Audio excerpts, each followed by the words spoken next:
Okay. This is NVHA 10-0008. It is May the 28th, 2010, our 348th interview overall. And we're at the home of Joyce and Wendell Trent in Avon, Indiana. First of all, I'd like to thank you for allowing us to come and do this interview. Let's start off with the basics. First of all, what is your full name? My full name is Wendell Trent. Okay. No middle initial? No middle name. Okay. In the service, I had a nun for a middle name. Okay. And were you named after somebody in the family, or? No. There were 7 children in our family, and Mom and Dad sort of gave us all uncommon names. Okay, yeah. It's a nice name. It fits. It fits very well. And what is your date of birth? May the 18th, 1925. Okay, and what was your rank in Okay, I was the Navy pharmacist mate, 3rd class. Well, pharmacist mate Trent, where were you born? I was born in Indianapolis, west side of Indianapolis. Okay. Were you born at a home, or? Okay, at our home, at Mom and Dad's home, and they were renting. Dad was working at the Link Belt Company. Okay. In Indianapolis, and they lived nearby, and so I was born at home. Yeah. Okay. Do you remember the house address there? Or? No, I don't. Okay. We have it on record someplace in our family, but I don't have it. Okay. Was that a rental, or? It was a rental, yes, sir. Yeah, it kind of sounds like maybe that was the situation Yes. there. Yeah, well, I take it your mother was there at the time. Yeah, she was there. Okay. Tell me a little bit about your mom. First of all, what was her name? Okay, my mother was Wayburn Trent, Okay. and that's an uncommon name. It is. That is. And What was her maiden name? Dooley. Dooley. And mother was born out in Hendricks County out here, out near North Salem, in the Winchester, between North Salem and the Winchester, and she went to New Winchester Grade School and North Salem High School, and in her senior year, the principal came to her and asked her if she would like to teach school next year, and he said if she would go to Central Normal school that summer and start in, she could get her teacher's license, and he had a school for her. It was a one-room school out in the country. Huh. And so wasn't too far from her home. Well, she did go to Central Normal that summer and got her license, and when it come time for school, why, they had closed the one-room school down, so he gave her a job in North Salem at the regular school. Okay. And then she taught 1 year, and she and Dad eloped, and Dad worked for the farmers out near North Salem at that time, prior to going to work in Indianapolis at Link Belt Company. And then we lived in Indianapolis for 5 years, and I moved out to Hendricks County in 1931. Okay. And I lived at the corner of County Line and 36 on the northwest corner, just over into Hendricks County. Yeah. And I started to Avon School then. Okay. Well, I want to back up a little bit. Yeah. What was your dad's name? My dad was William Madison Trent. Okay. Dad was born in northeastern Tennessee, Okay. and he followed some of his brothers to the big state of Indiana to work in the fields of farmers for shucking corn.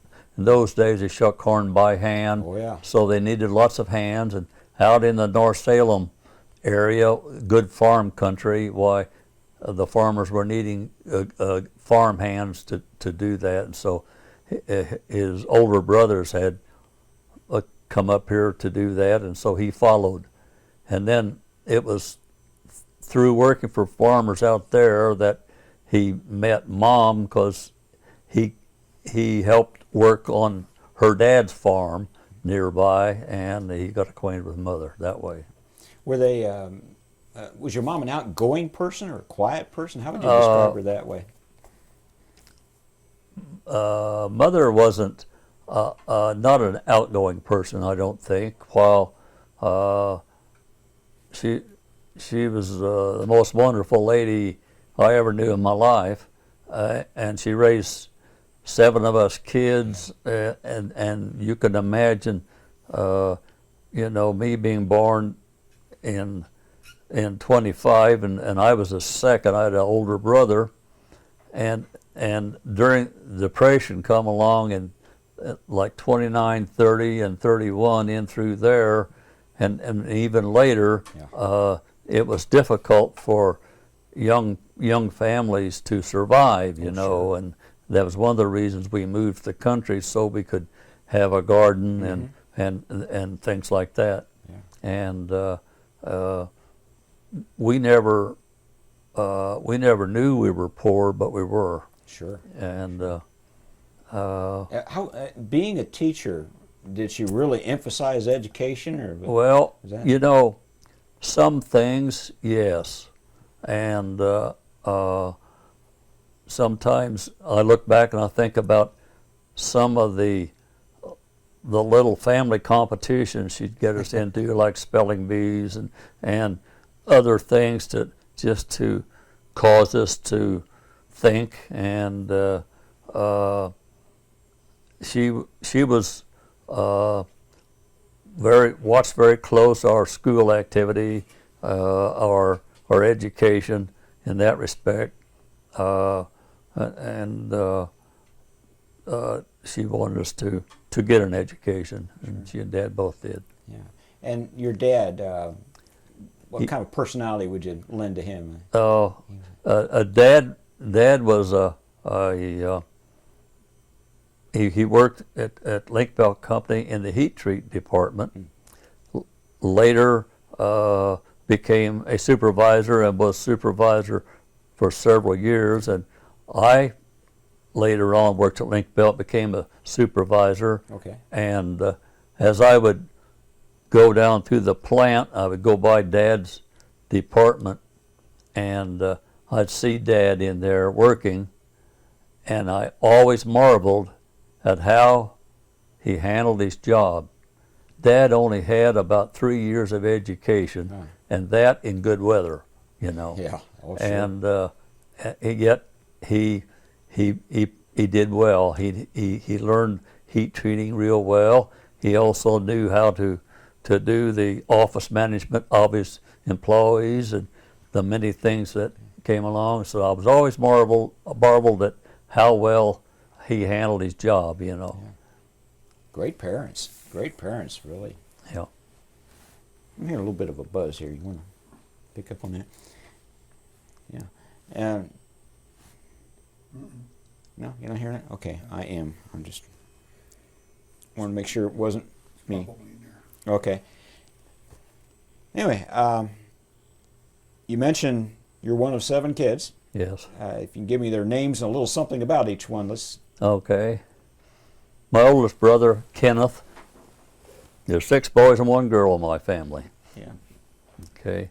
And the girl was next to last. So you kind of pick up the picture here. There was house duties and chores and things that sometimes girls would do, so us boys had to be taught. Then we learned. Mother taught us how to do dishes, how to do laundry, how to iron. Still today, I'm the number 1 ironer in the family. And anyhow, Kenneth, he graduated from Avon, and the war was going on, and so he was drafted. He went into the Navy. Okay. And where did he serve? Do you know? well, he served in the. He was on a minesweeper He was up in the Aleutians, and minesweepers are a very small craft. They go in or around islands and places like that, because mines have a tendency to wash inward. Sure. They float in, so they have to go in around the shallower waters. And his minesweeper did hit a reef, and they were all put into the water, and he was picked up by another ship some hours later out of the water. Huh. He survived that. Boy, lucky to survive that one. Yes. And he's the only one of my siblings that's passed away. The rest of us are still living. Wow. He just passed away about a year ago. My word. Next in line was me, and then younger than me was my brother Bernard. And Bernard worked after graduating from Avon, he started working for A&P Warehouse in Indianapolis when he was probably a junior in high school, and that continued. And he worked his way up, and he became vice president of that operation. And after 40-some years. After 40-some years, well, he retired, and he had a younger son who had worked as an electrician. He kind of wanted to go into business for himself, so he talked his dad into kind of going in with him. He knew his dad was a good manager of people. He didn't know anything about electricity, but he was a good manager, and so they formed Trent Electric, and were based in Plainfield. Okay. And they just did great. They just grew and grew, and they got up to 125 employees, and I don't know how many trucks. Seemed like I heard the number 75 at one time. Holy smokes. And they wired new homes pretty much. Right. Contracts around pretty far out from Indianapolis area. And then he finally retired from that, and his son's operating that now all together. Younger than Bernard was my brother Noble, who also graduated from Avon. And he worked at Link Belt, and he retired from Link Belt Company. And he now he's 3 years younger than me, but he's totally blind with macular degeneration. He's in excellent health other than that, but he can see to walk or ride a three-wheel bicycle, but he can't recognize a face because central vision is gone. Younger than Noble is my brother Ronald. And I'll back up and say that Bernard served in the Army also. Okay. And where was he? Do you know?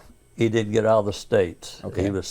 He was stationed in Mississippi, and I don't know, in Georgia, and I don't know where all in the Army. And then my brother Noble was young enough when the war was over, when they stopped drafting, and so Noble was not in service. Okay. And then my brother Ronald, he graduated from IU and in math, and I think he was drafted. He went into the Navy, was an ensign, and was on a destroyer. Younger than Ronald was my sister Barbara. My sister Barbara, a great little lady. She lives in Plainfield, has lived around Plainfield all her life. She was so good to take care of Mother in her latter years. Mother lived to be 96. Wow. And then younger than my sister Barbara is my brother Bruce. We always say our baby brother Bruce. Bruce was a school teacher. Yep, and he lives out east side of Indianapolis, and he's retired now from teaching, but he taught several years. Wow. So that accounts for the 7 of us. Oh, a great family. Yeah. It all seemed to have landed pretty well in life, and Yes, that's very rich. very fortunate. Yes. Yeah. Where did you actually grow up as a kid? Did you move around several different places, or? Well, I mentioned earlier that when I was 5, I moved to the county line, Okay. and 36. We lived there. We rented. We lived there till I was 10. Okay. So that really your childhood years would be in that area. Yes. Yeah. And then we moved west about 3/4 of a mile, and the same landlord had a larger place. 14 acres of ground went with it, with 3 garden spots, Yeah. a creek that went through the pasture area and back, and some barns. So we really upgraded. Oh, sure. We were able to buy a cow, and if you've never had a cow, you don't know what you missed, because my mother could get more things out of a cow's milk. There was milk, there was cream, there was cottage cheese, there was the baked bread that she baked all the time. Yeah. All those things that we got from cow milk. And then Dad was an excellent gardener, and so he knew how to schedule to put us boys to work hoeing the gardens and doing all that kind of thing before we went swimming and that type of thing. Always before. Yeah, Never after. You get your work done first, or you mow the lawn first, you know. It still sounds like a great place for a kid to grow up. Yes, we were fortunate there, and it was always said that from the neighbor kids from around the area, they all came to the Trent's house to play because there's always someone their age to play with. and so we had a basketball goal on the barn, and so Yeah. we did all that type of thing. Oh boy, that does sound like a fun place. Yeah. What were some of the hardest chores you had around? You know, they really weren't hard. They were just standard. Once again, I think Mom kind of oversaw. My oldest brother Kenneth, it was his job to milk, and so he took care of that angle. And a couple of others of us, we mowed grass in the summertime. Mother had a couple of us would do dishes and wash and dry dishes. Of course, we didn't have modern plumbing. We had an outhouse that we called an Eleanor outhouse. Eleanor. And a lot of people knew what they were by that name, because during the Depression, Eleanor Roosevelt went through the country and saw a need, and so she kind of put on a force, a pressure to have an outhouse designed, and the government went through the country. They all were alike. They were prefabbed, already built, Yeah. and the concrete was already cast for it, and they were planted throughout the rural areas. No, I hadn't heard that. That's a new one for me. And they always referred to them as Eleanors. Oh, Yeah, because she was instrumental in getting those. Well, if you're going to get your name attached to something, I can think of something better. But Yeah. And we had a water pump, a well outside our door. We had a little, what we called a well house, Right. and a trough drained off and went down into a concrete trough down below, and we could plug it up and run it full of water, and we would set our milk in there to keep, and that type of thing. Yeah. Use it for cooling. We didn't have refrigeration at that time either.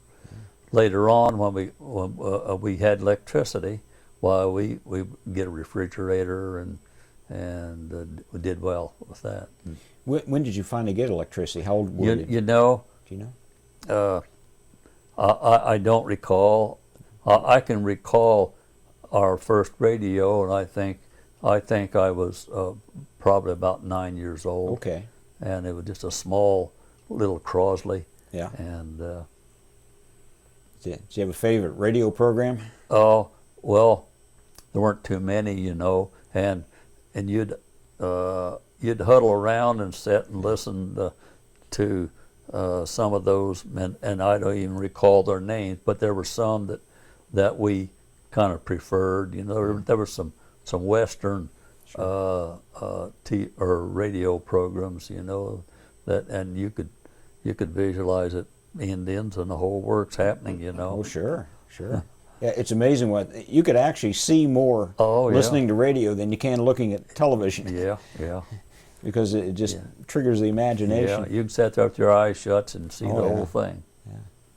Yeah. So where did you go to grade school? Okay. I started school at Avon, and the school bus picked us up at our home and rode the school bus, and we always said it was 3 miles from the county line to Avon West, Right. approximately, and then I went all 12 years there, and Oh, okay. and Joyce and I were in the first grade together, and we graduated together. Ah. So Long-term relationship. yep. Yeah. So how did you meet her? Now, how many of those grades did you go through before you started realizing it? Well, she's a pretty interesting gal. Well, you know, to clarify that, I lost my first wife after 49 and a half years Oh, I see. to breast cancer. Okay. Joyce lost her husband to cancer, and we've been married about 12 years now. Oh my. So she lived just down the road from my first wife. Yeah. They on adjoining farms. So they knew each other before I knew either one of them. They were in the same Sunday school class. Okay. And so That's a real meant to be so quality about it. I've always said I'm the luckiest man in the world. I lived through Iwo, and I was married to two of the most wonderful women in the world. It is. It is. Yeah. That works out well. You remember any of your teachers along the way? Yes. Any of them stand out to you? Yes. Our first grade teacher was Doyne Jones, and my youngest son also had her as a first grade teacher. That's a coincidence, Oh. you know. That is. Yeah. And I can name you probably about, between Joyce and myself, I can name you about every teacher we had. We you know, we had iffy opinions about them. Now that we look back on them, we kind of criticize them as they were probably the best that were available at the time. But as we got older, some of the teachers, different from today, I think, they ruled by fear, and I was very timid. I was the type that I would try to hide behind a person in front of me to keep the teacher from calling on me. I didn't want to be called on, and that's too bad, because it probably kept me from learning a little bit more than what I did. Yeah. But that's sort of the way they kind of, I don't know if they were taught to do that or they did that on their own, but several of the teachers were that way. Not all of them exactly. We talk about it. We think that there were some of them that you kind of got to feel good to be with them, and you felt like you could talk to them about anything, and you didn't feel inferior. But lots of them were pretty tough people to deal with. If they're always looking for someone to get out of line so they could climb his case, you know. Now it's just the opposite. The kids just run wild, and there needs to be a little balance there. Yeah. Were there any of them that kind of stood out to you as being, this was the one that really helped me out? You know, I really don't. I don't have a favorite teacher like that.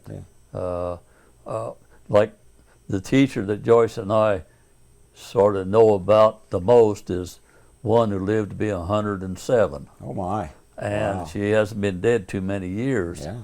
And she came to mine and Joyce's wedding.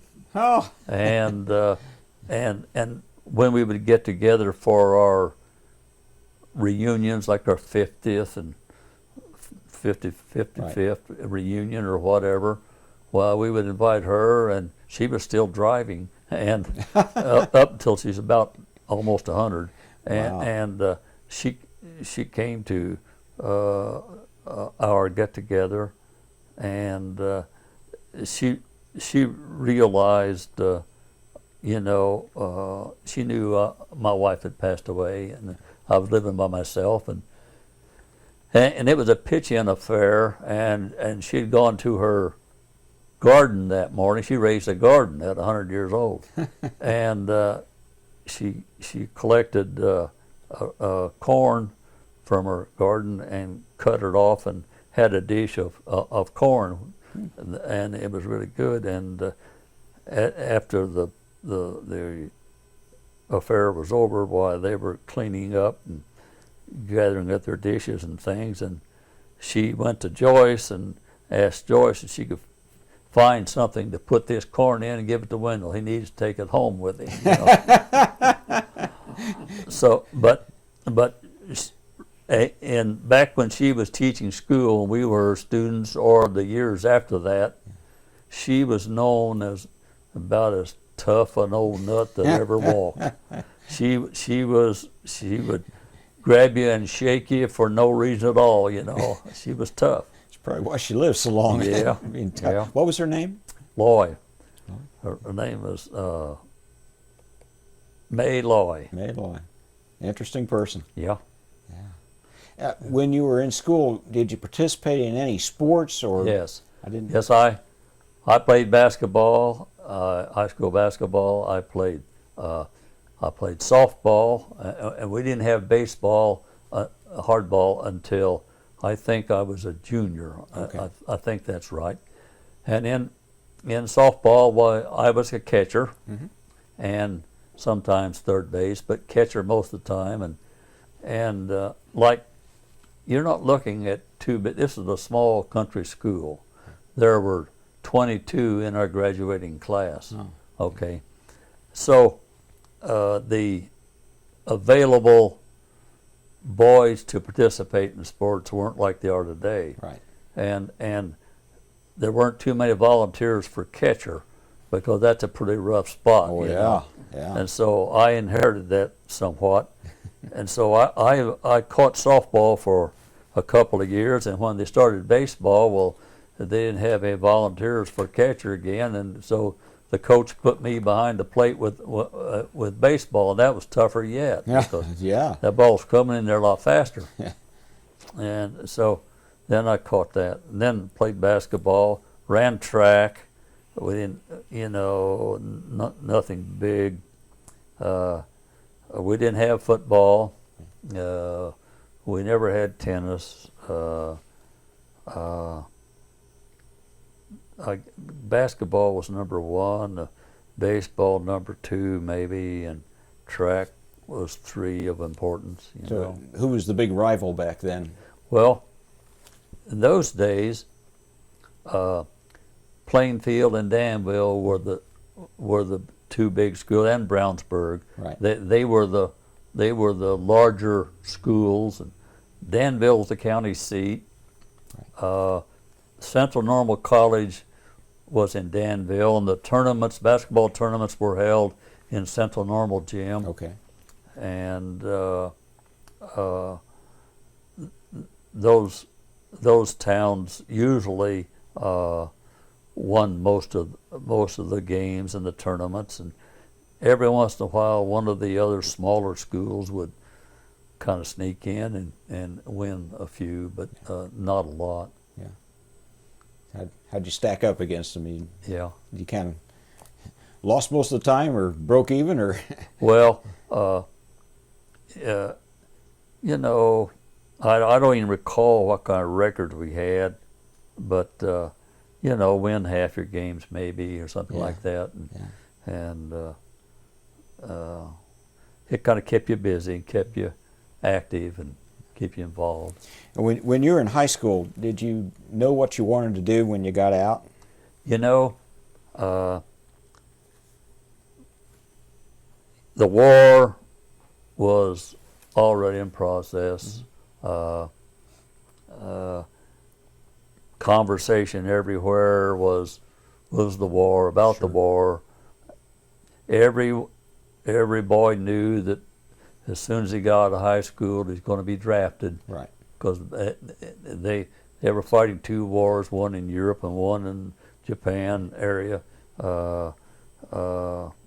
So they were needing all they could, and they were cutting short the training in every place they could to fill the need. And so your main thought was,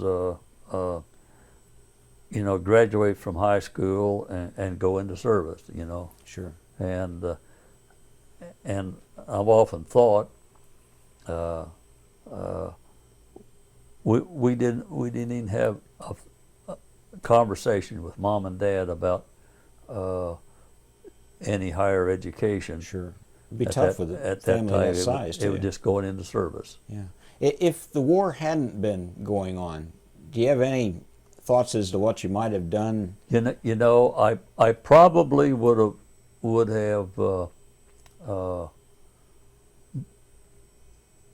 did the same thing. Maybe I would have went to Indianapolis to a factory, right, to a link belt company, and go to work there. And that's what I did when I come back from service. Right.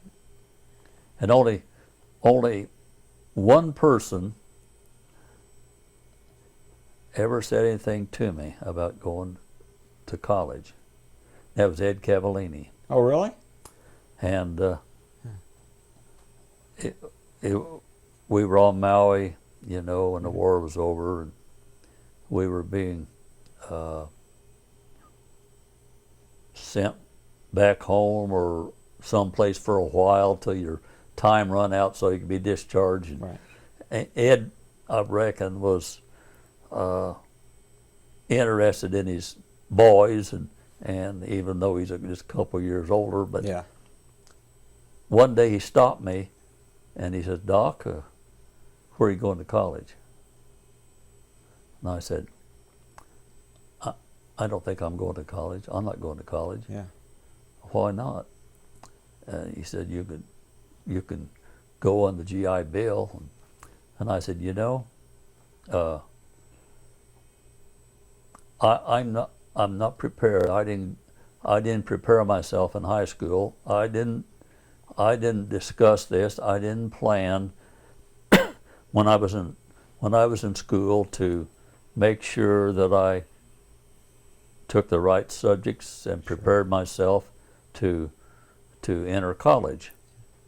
And I said, I never give it a thought. I mean, I said I was just totally interested in getting out of high school and going into service. And so he said, well, what will you do? And I said, I'll probably go to work at the plant where my dad works. And that's what I did. Yeah. But Link Belt Company was a kind of a family place. It seemed like there were, like my granddad worked there, my dad. Yeah. I had a couple brothers that worked there. My sister worked there for a while. So as Dad said, you know, the Trent name, I don't want to hear any reports about anybody laying down on their job. He kind of gave us a talking to before we went. Yeah, that would be a tough one. You Yeah. couldn't get by with anything. Yeah. Yeah. What about Pearl Harbor itself? Where were you when you heard about Pearl Harbor? Well, we lived 3 miles east of Avon on 36, and on Sundays, it was common for us to get cleaned up, go out on the highway, stick up our thumb, hitchhike to Avon, and then get out there, whoever picked you up, and head either one direction, usually south toward Plainfield. There's a theater down there, to go to the movie. Yeah. That's what I did. Yeah. I went to I either hitchhiked down there or I drove. I did buy my first car when I was 16, so I could have had it. I could have driven down there. But I recall coming out of the movie after I'd seen the movie right after noon. It started at noon, was out at 2:30 or 3 o'clock, whatever time it was. We walked out in the lobby, which wasn't very big. Well, there were people standing around saying, "Did you just hear about the Japs bombing Pearl Harbor?" And I said, "Where's Pearl Harbor?" Yeah. And so we learned about it that way. And up till that time, why we weren't, I wasn't knowledgeable of Pearl Harbor as such. And so went home and we began to talk about it more, and then of course, it was in the newspapers and on the radio, and we figured, well, it won't be long till things will get closer to us. And you still had a little padding there. You're still just a boy in school, and you weren't going to be called into it right away. Right. Yeah, and see, I didn't graduate till 43. Okay. Right. And there were some boys in my class. I think there were 3. Well, one that he left school before he graduated and joined the Navy. Mm-hmm. He later got his diploma. 2 of them entered into a V-12 program that colleges put out. Wabash put out one, and I think DePaul at Greencastle had another program where the boys would get a little college education in before they went, and then they got supposed to get a commission, I believe. Right. And there were 2 boys, I think, that went that route. But the rest of us just went ahead and went our last year, and then took what the government offered, So you graduated high school, and did you go into service right away, or was there a period of time? We graduated April the 24th in 1943. Okay. And I was 17 then. I turned 18 May the 18th. Right. And then by August the 14th, I had registered for the draft, I had taken my physical, and I was gone. I left at August the 14th. That was quick. Yeah. Short period of time. Right. For things happen fast. Now, were you drafted or did you enlist? Drafted. Drafted? I was drafted. And how'd you wind up in the Navy? Well, I didn't have a preference. I wasn't influenced by anyone much. My older brother was in the Navy. Okay. And I guess that might have been the reason. I always envisioned the Army having to get down in the dirt and crawl, and the Navy was on a clean ship. Yeah. You know, and I don't think I considered the Marines in any respect, but that's just kind of how. And I didn't know either one of them, but I just sort of, from what I'd seen in the movies, I guess. Oh, sure. And so I chose the Navy, and I was sent to Great Lakes for my boot camp. At the close of boot camp, we were interviewed as to what type of further training we would want to take, and they were influencing what they needed somewhat. Right. A friend of mine who was going to go into the hospital corps school asked me how about maybe I might go to the hospital corps school with him, and he was looking for a buddy, you know. Yeah. And his older brother had gone to hospital corps school. He's a pharmacist mate. His cousin, I think it was, was a nurse. She was an ensign in the Navy up there working at the Great Lakes, and there was an influence for him also. Okay. And so I said, why not? I didn't have any desire to go anyplace else, and I thought, well, shoot, that might be all right. He told me, he said, you work on hospital ships, and then hospitals is clean work all the time, and so sound like a pretty good deal, you know. Oh, sure. So after boot camp, well, you get 30-day leave, and I came home and kind of saw the family and that type thing. While I was, I believe, in boot camp, and I could be wrong about the timing, Mom and Dad bought a home in Plainfield and moved to Plainfield. At that time, Plainfield was the kind of the up-and-coming town. Sure. in Hendricks County. It offered a lot for schools and that type of thing, and I still had younger brothers and sister going to school, and so that worked out great, and Plainfield was a nice town for them. And I came back home then for 30 days, and I was there while the folks lived in Plainfield. Then after my boot camp leave, I went back to Great Lakes, and I started in the hospital corps school. And I went to school for, I don't know how long it was, and I graduated from there, and I'm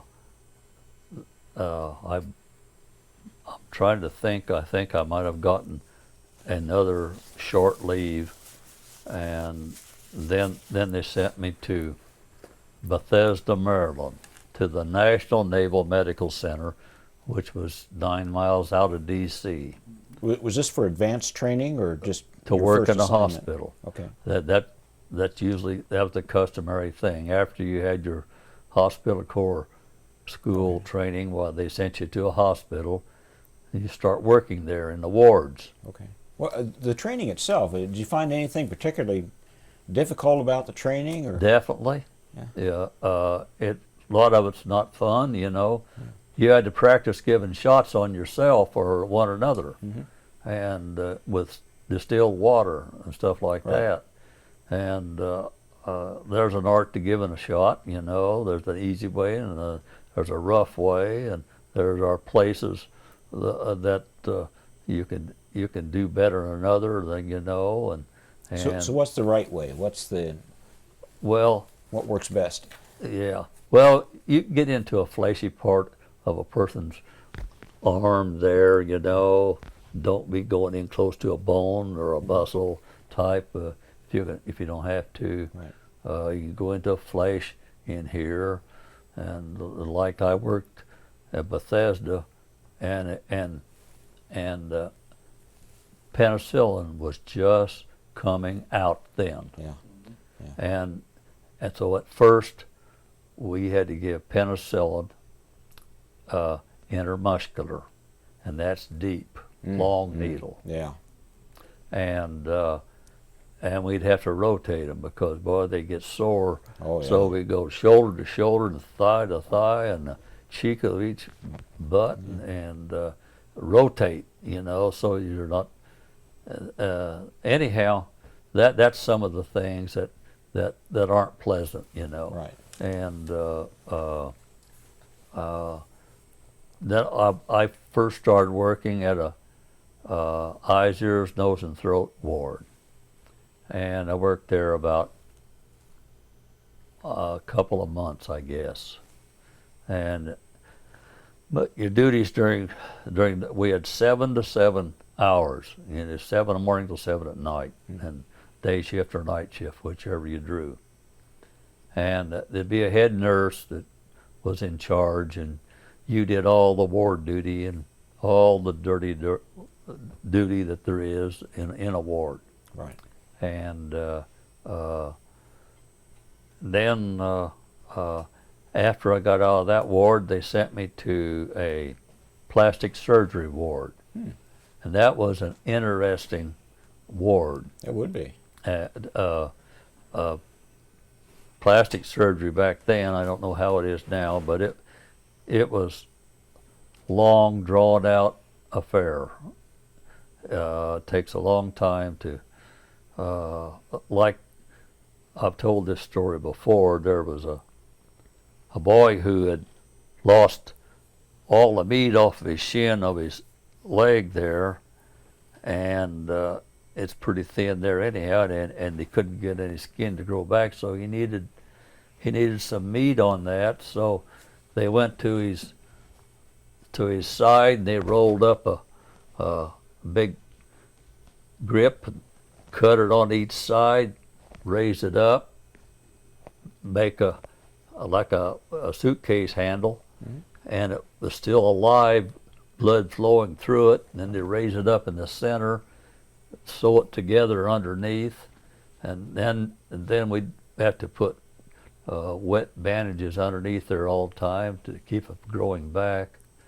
And then when it sort of grew well enough, we would cut one end off and sew it to his wrist, and then he'd leave it there, and they'd be all tied up with cast and bandage until the blood was flowing through the handle of this pendulum here.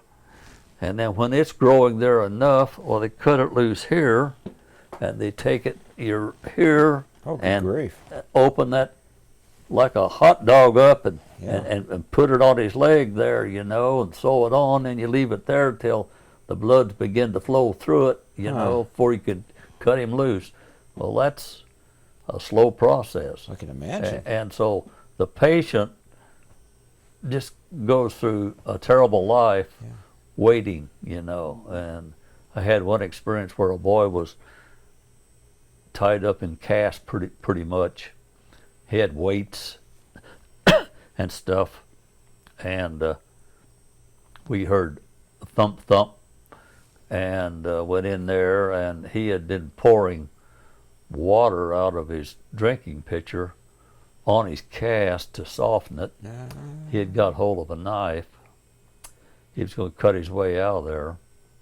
He cut the ropes, and we heard the weights hit the floor, and we were able to get to him in time, and we really just put him to sleep for his duration in there.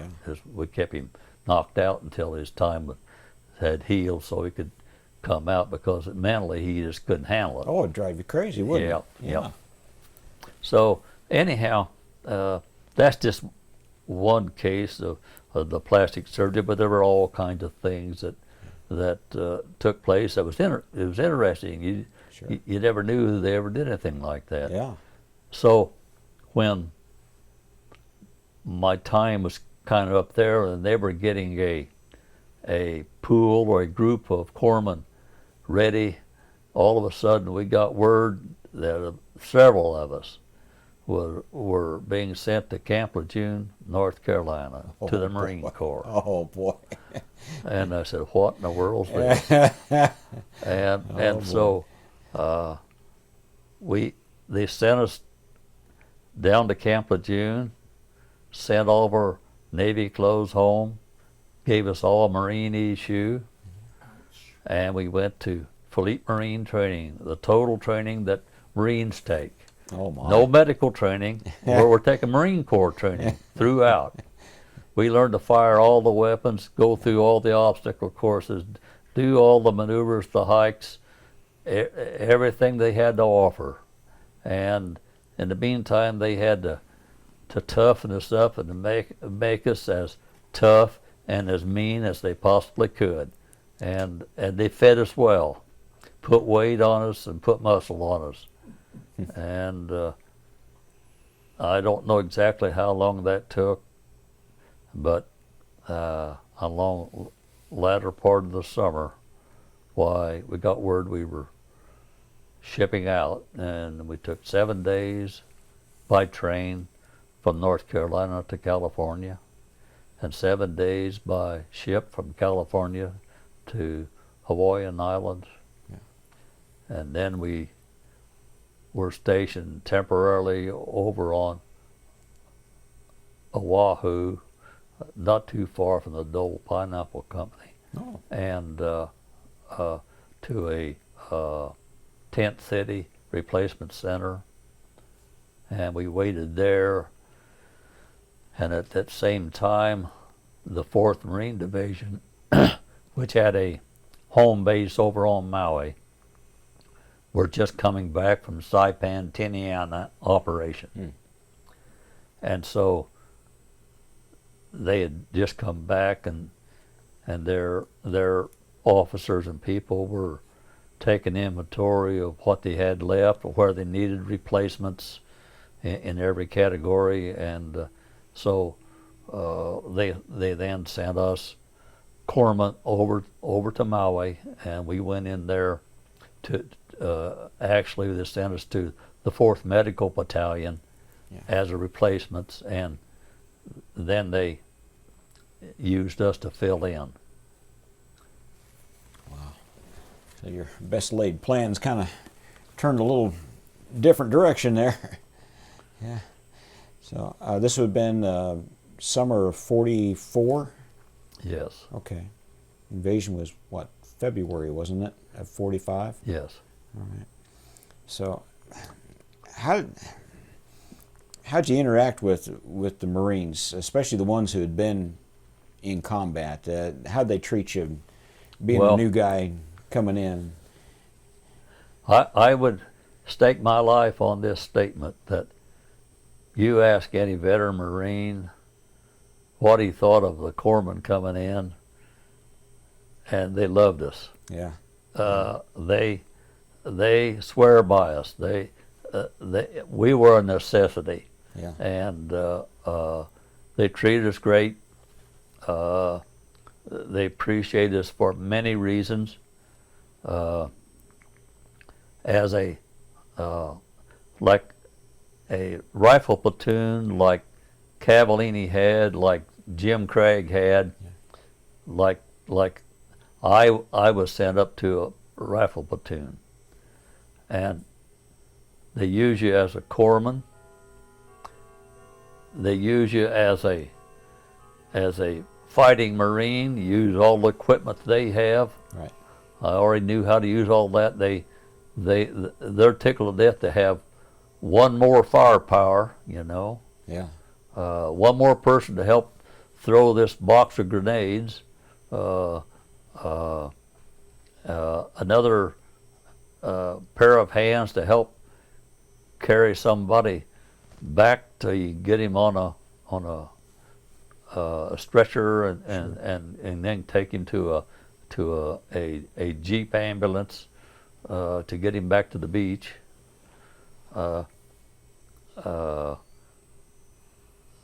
They thought we were much greater than what we were. They thought we had a lot more talent than what we had. Yeah. But they didn't have any medical training. And we did.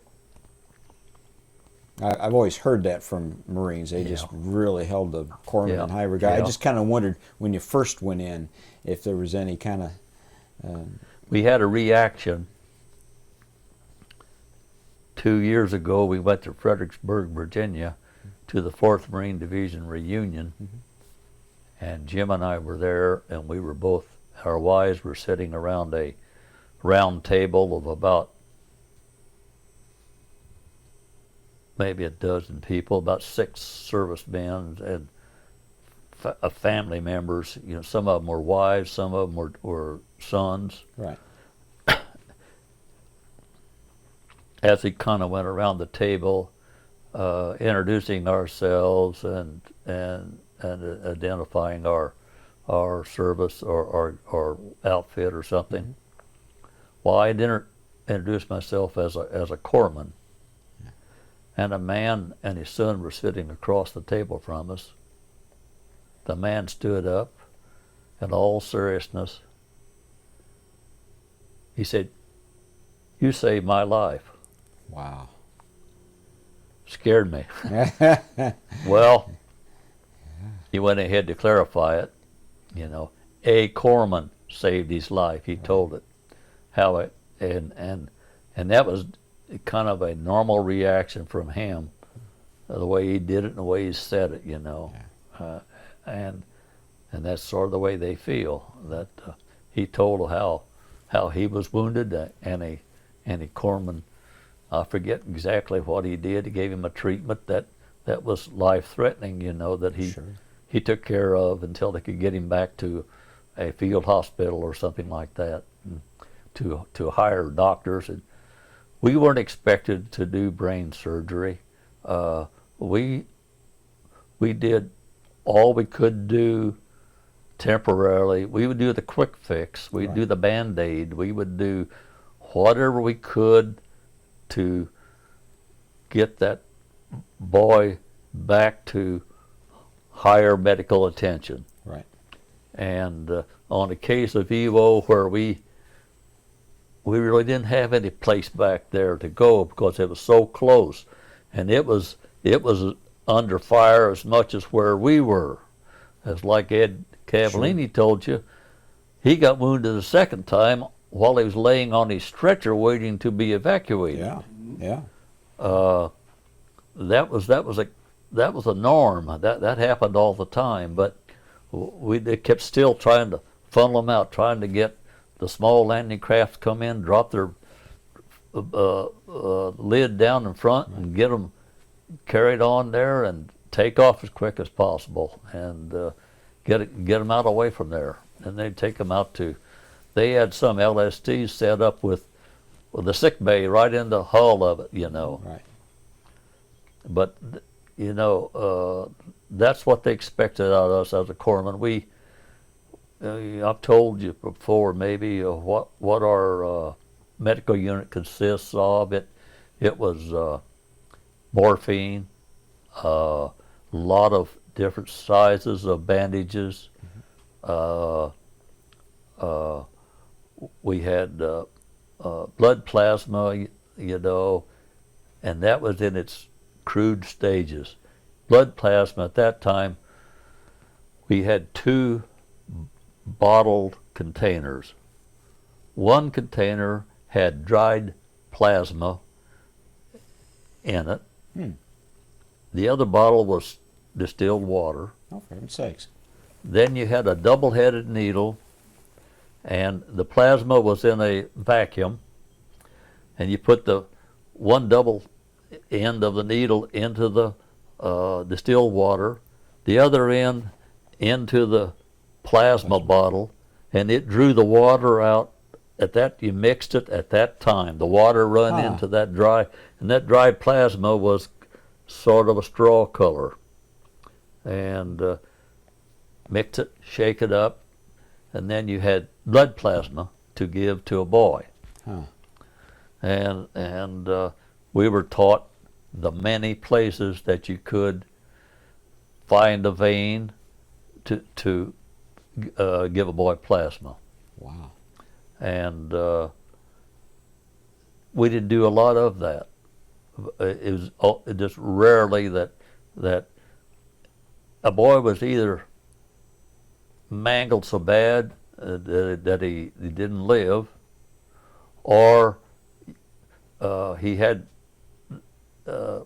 several things. You patched him up, put sulfa powder on him, put the bandages on him, and get him sent back for treatment, hopefully in the next hour, you know. Right. And so it was a combination of using your hospital corps training with common sense, and you quite often recruited help from Marines nearby, Right. because this was their buddy, you know. Will you help me? Let's carry him. Let's get him. All the time, everybody is trying to stay protected down in a shell hole, because the Japs just love to get corpsmen and lieutenants up above ground showing themselves, you know, and because they were sticking a rifle out of caves all around you. You know, they were just everywhere. They were behind you. We never did. There were as many behind us as there were in front of us. Yeah, that's a point that a lot of people don't understand, but they were just everywhere. Yep. Yeah. They were all around, and that's why you quickly learn that you ran, jumped, and crawled. Ran, jumped, and crawled. You never walked. You never stayed above ground. Right. You found a ditch, or you found a low place, and that sulfur sand was easily made into a ditch that you could crawl in, and then as guys went along, they'd make it a little bigger, deeper Right. all the time, and so that was the protection we had. And the bottles of plasma and distilled water, those were glass containers. yes, they weren't were. Yeah, it would seem to me that those would just get broken all the time. Yeah. Well, today they'd be plastic, but you're right. But they were glass. Yeah. So you were on Maui as the unit formed, and then from there you went straight to Iwo Jima. There weren't any stops in between. We pulled up at let's see, what's the other island besides Saipan and Tinian? Saipan, Tinian, Guam. We pulled up at Guam Okay. to get our last letter mailed home on the way. Mm. And boy. That's encouraging. Yeah. yeah, and then we took off, and while we were in a pretty good group of convoy, it multiplied, and I'd like to know today. I've heard it said 800, but I wondered how many ships of all sizes were out in that harbor around Iwo. Yeah. Because as far as you could see, there was every shape and size of ship, boat, you name it, was out there. Yeah. And it was a large bunch. Yes. It had to be an They impressive were sight. doing a little bit of everything. They were there for protection for fighters flying down from Japan, Right. 750 miles. They were there if U-boats come up out there and start torpedoing, they'd be like Pearl Harbor all over again, Sure you know. would be. And Did you get much resistance from the air? You don't hear much about them. no. They we saw one plane come over, and he was pretty high. Yeah. And you never saw so many lights and fire and all your life. Every fifth shot is is a tracer. Redmond, and so there's 5 times what you see, you know, going up there, Yeah. and they weren't getting close, and he wasn't doing anything, but that's just one activity, you know. We sat and watched that old boy go over, and that's all took place there. There was some activity out in the way. They never allowed it to get in close at all, because we had, I don't know how far out our ships went. We lost a lot of ships. We lost some carriers, and I don't know what all. I forget now what all the damage we had there, but they were out several miles out protecting us. A lot of kamikaze. Yeah. Yeah. You're approaching the island. Has a very distinct shape to it. That's something that has to stay in your mind as well. Yes. But finally, the day came to going in, and it's February. What was the date in February? February the 19th. 19th. Seemed like the night before, at some time, I think we pulled up, and we're sitting offshore. The next morning, I don't know what time, but man, they started, the planes started bombing it. The larger ships, cruisers, battleships, destroyers, they all began to just dump everything on it. Yeah. They had been bombed for 72 days by plane. Okay. I don't think they ever killed a person hardly. Huh. And they were all underground, you know, with the concrete reinforcement that they had. They had a city underneath in caves and everything. Anyhow, naturally, that place smoke just rolled off of it from all the shelling it was taking. They were dumping a lot of shells into Suribachi because it's an easy target. It's setting up. It's a straight in shot, and they knew that because of its elevation, it would be a strategic view place from watching what's going on and to be directing their firepower, and also a place to be shooting from. And so I know our people really blasted it, and we saw smaller craft, maybe destroyer escort or something down pretty small that could come into shallower water.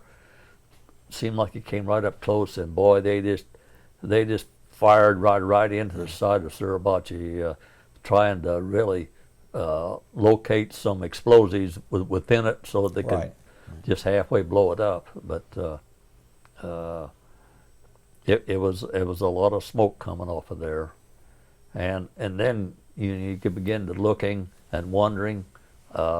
We were told that the first wave is supposed to go in at 9 o'clock, and we would probably go in about 11 in the fifth wave, and they held to that pretty well. And we really didn't get any kind of report as to what the condition of things were. I'm sure some higher officers probably were keeping a direct contact and knowing everything that's going on, but we were told, I don't know, this is ahead of time, to be landing at 11 o'clock. Prior to then, we went over the cargo nets and went into our Higgins boat, and I loaded in the Higgins boat with all corpsmen. Okay. I was with the 4th Medical Battalion. All right. Okay. And so they temporarily labeled us a collecting section, and that's to collect the wounded bodies and bring them back. That's what that's for. Well, we landed at 11 o'clock, and As you have read and heard, the first three waves were really not fired upon. That the Japanese officers thought that it might be a decoy from landing on that side. Maybe the other side is where we're going to land. They held up. Then the second reason was to get a big group of Marines on the beach there and think it's going to be a pushover, and then they dumped everything they had on us. Kind of turns it into a traffic jam too, doesn't it? Oh, terribly, terribly. Vehicles could not go ashore. They mired down in that soft stuff, and so they could not take any kind of vehicles, Jeep or otherwise, on. They quickly contacted some place to fly in some metal webbing that they placed down. They were jointed, but they placed it down. They made tracks with them, and I made a roadway with them, and then our Caterpillar vehicles could then get on that and roll on in, get going, and get away from the beach. And likewise with the Jeeps and the four-wheeled and six-wheeled vehicles could, after they get up in there, well, they did okay. Now, I don't know how long it was from before they got those matting put down, but that's the only way they could do any good at all. A lot of people think combat engineers, they have a fairly secure job. They just assemble things and build things, but they do it under fire. And it's just as dangerous. Yeah. Maybe more so. Oh, yes. And the CBs are the same way. They're in there working to make roadways and to make it solve all kinds of problems, and so the front line was right there, you might say. It just hadn't progressed much, and then finally we crawled on up and got up a little ways, and we went up toward the first airfield, and during that day, we got told to grab a stretcher and go here. That quite often, whenever a shell would hit, there would be many casualties rather than just one. There'd be several. Oh, sure. And so several of you grab stretchers and throw your would get rid of a lot of the stuff you had. When you first land, you've got so much on you can't hardly move. You have gas mask, you have this, you have that hanging all over you, and then you learn that you got to run and dive and run and dive and run and dive into those shell holes. With all that stuff flopping around on you, you get rid of a gas mask first, and then get rid of this and that, and your backpack you got on with a big bedroll curled around the back, you're just tied down. So anyhow, you get so you can run and move, and you grab your medical unit and a stretcher and take off, and get the guys and try to get them back to some place there on the beach where they're trying to get them loaded on some of the boats coming in, where they put them right back on it. Yeah. Actually, when I was landing, my landing craft, the one adjoining us on the right, took a hit, and it was just 100% up in the air and down. And then a few minutes later, as we get up close enough to drop our front ramp down, here comes a Marine running down the beach with his arm missing, and he was hailing the Navy coxman on the boat to wait for him. He's going back with him. He was looking for a way himself to get back, Yeah. and which he did. He he got right back on that craft and Higgins boat, and he took him back to wherever, I don't know. When they dropped the ramp, did you have to wade out in the water? Or Yes, you don't go all the way in. Okay. We probably were something like this, 3 feet deep, Yeah. probably. It's probably And we had a two-wheeled pull cart that was loaded down with supplies of some kind. I don't know what it was, whether medical supplies or not, but it had something we had to pull in. wow. That'd be hard to do, Yeah. especially in the water. Yeah. Were they? What was happening? Were they hitting sandbars? And I know sometimes the beach erosion will wear out a spot, so where they can only go in so far, and then you have to get up into the water and back on. Well, it was pretty much, around Iwo, there was that sand kind of worked out, so it was a kind of a gradual incline, so to speak. Oh, okay. But it mired down quite a bit, and Yeah. and the vehicles just went Sank. down immediately, Yeah. and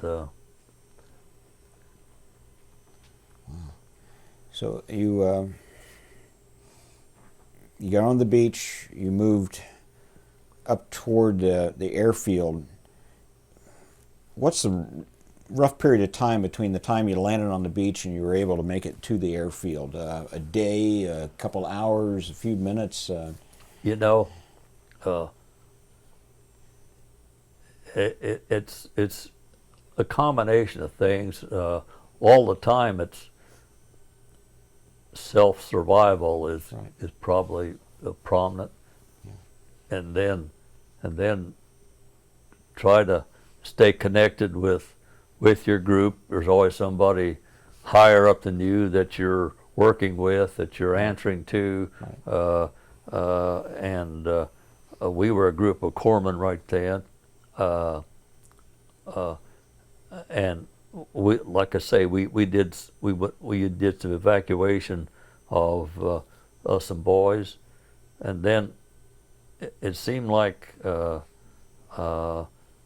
that evening seemed like I don't know where it got dark earlier or what, but that evening, why they told us to dig in up there, and so I dug in a foxhole, and I guess I was about completed when here comes Smitty, Vernon Smith from Iowa.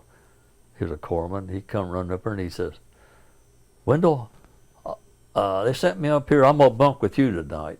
I said, "Okay," and he didn't do anything for a few minutes. And I said, "Well, we got to dig his hole twice as big as what it is," and so we got it done, and we bunked that night, and then I'm done. Well, we left you, and you were in a one-man hole with two fellows, and digging in for the night. That first night, were they still fighting through the night, or? did yes, kinda get it was quiet? continuous. They were sending up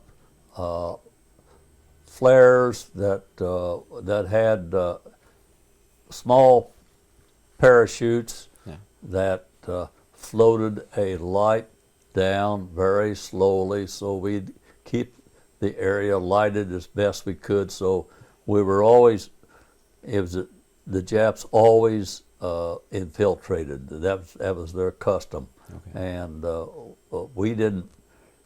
Early on, I don't think we realized that there was many of them behind us as there were in front of us, but we would be watching for that type of thing, and also I think the leaders were encouraging us to get some rest. That's saying a lot, but they say, one of you stay awake and the other one get some rest and sleep if you can, because you're going to need it, and so that's why they put two of us together, Right. and I don't recall anything unusual happening. I mean, I was scared to death. I was fighting to survive. I was trying to be of help. All those things kind of rolled into one, you know. Oh, yeah. And the time went pretty fast, and I think, you know, we took turns and dozed off some, and our food was the rations we had in our pack, and so,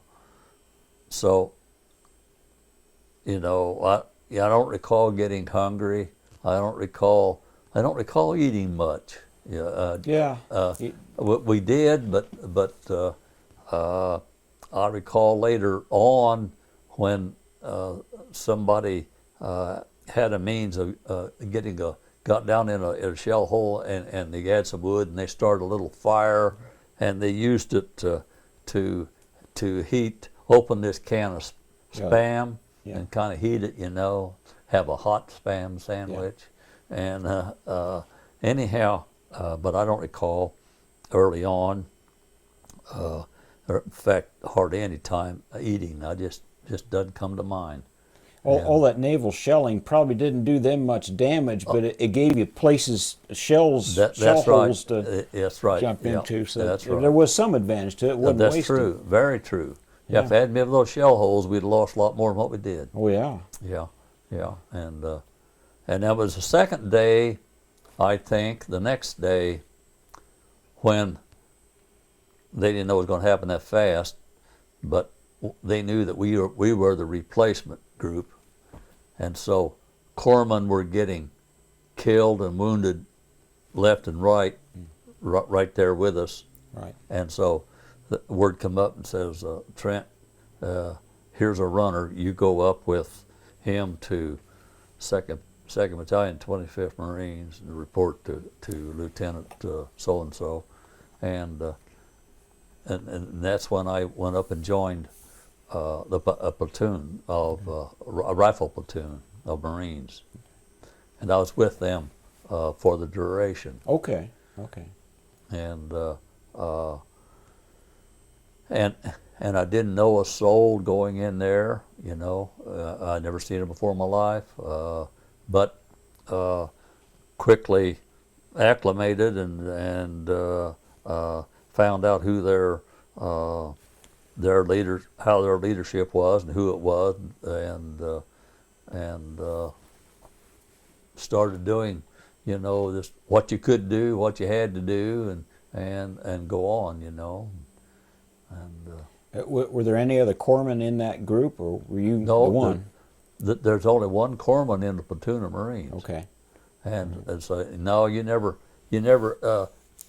might have another corpsman over in another platoon nearby where you blend in. You know, you don't keep perfect straight lines or nothing like that. You know, sometimes it's a mess. It's a jumble. You know, but I was the only medical corpsman there, and with the platoon of Marines.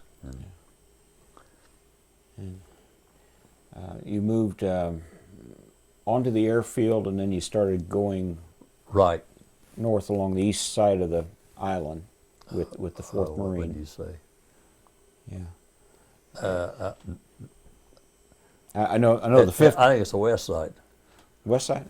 Okay. Now the 5th crossed over. They took Suribachi. Yeah. Then they went up the other side. Yeah. They were starting up the other side, and the 4th come in and turned right. Okay. And took the inner side. Yeah. And originally when we were together right here, but I don't know what day it was, but they activated the 3rd Marine Division to come in the middle of us and separate us, and they blended into the middle, and so we sped off this way. So they were the reserve unit. Yes.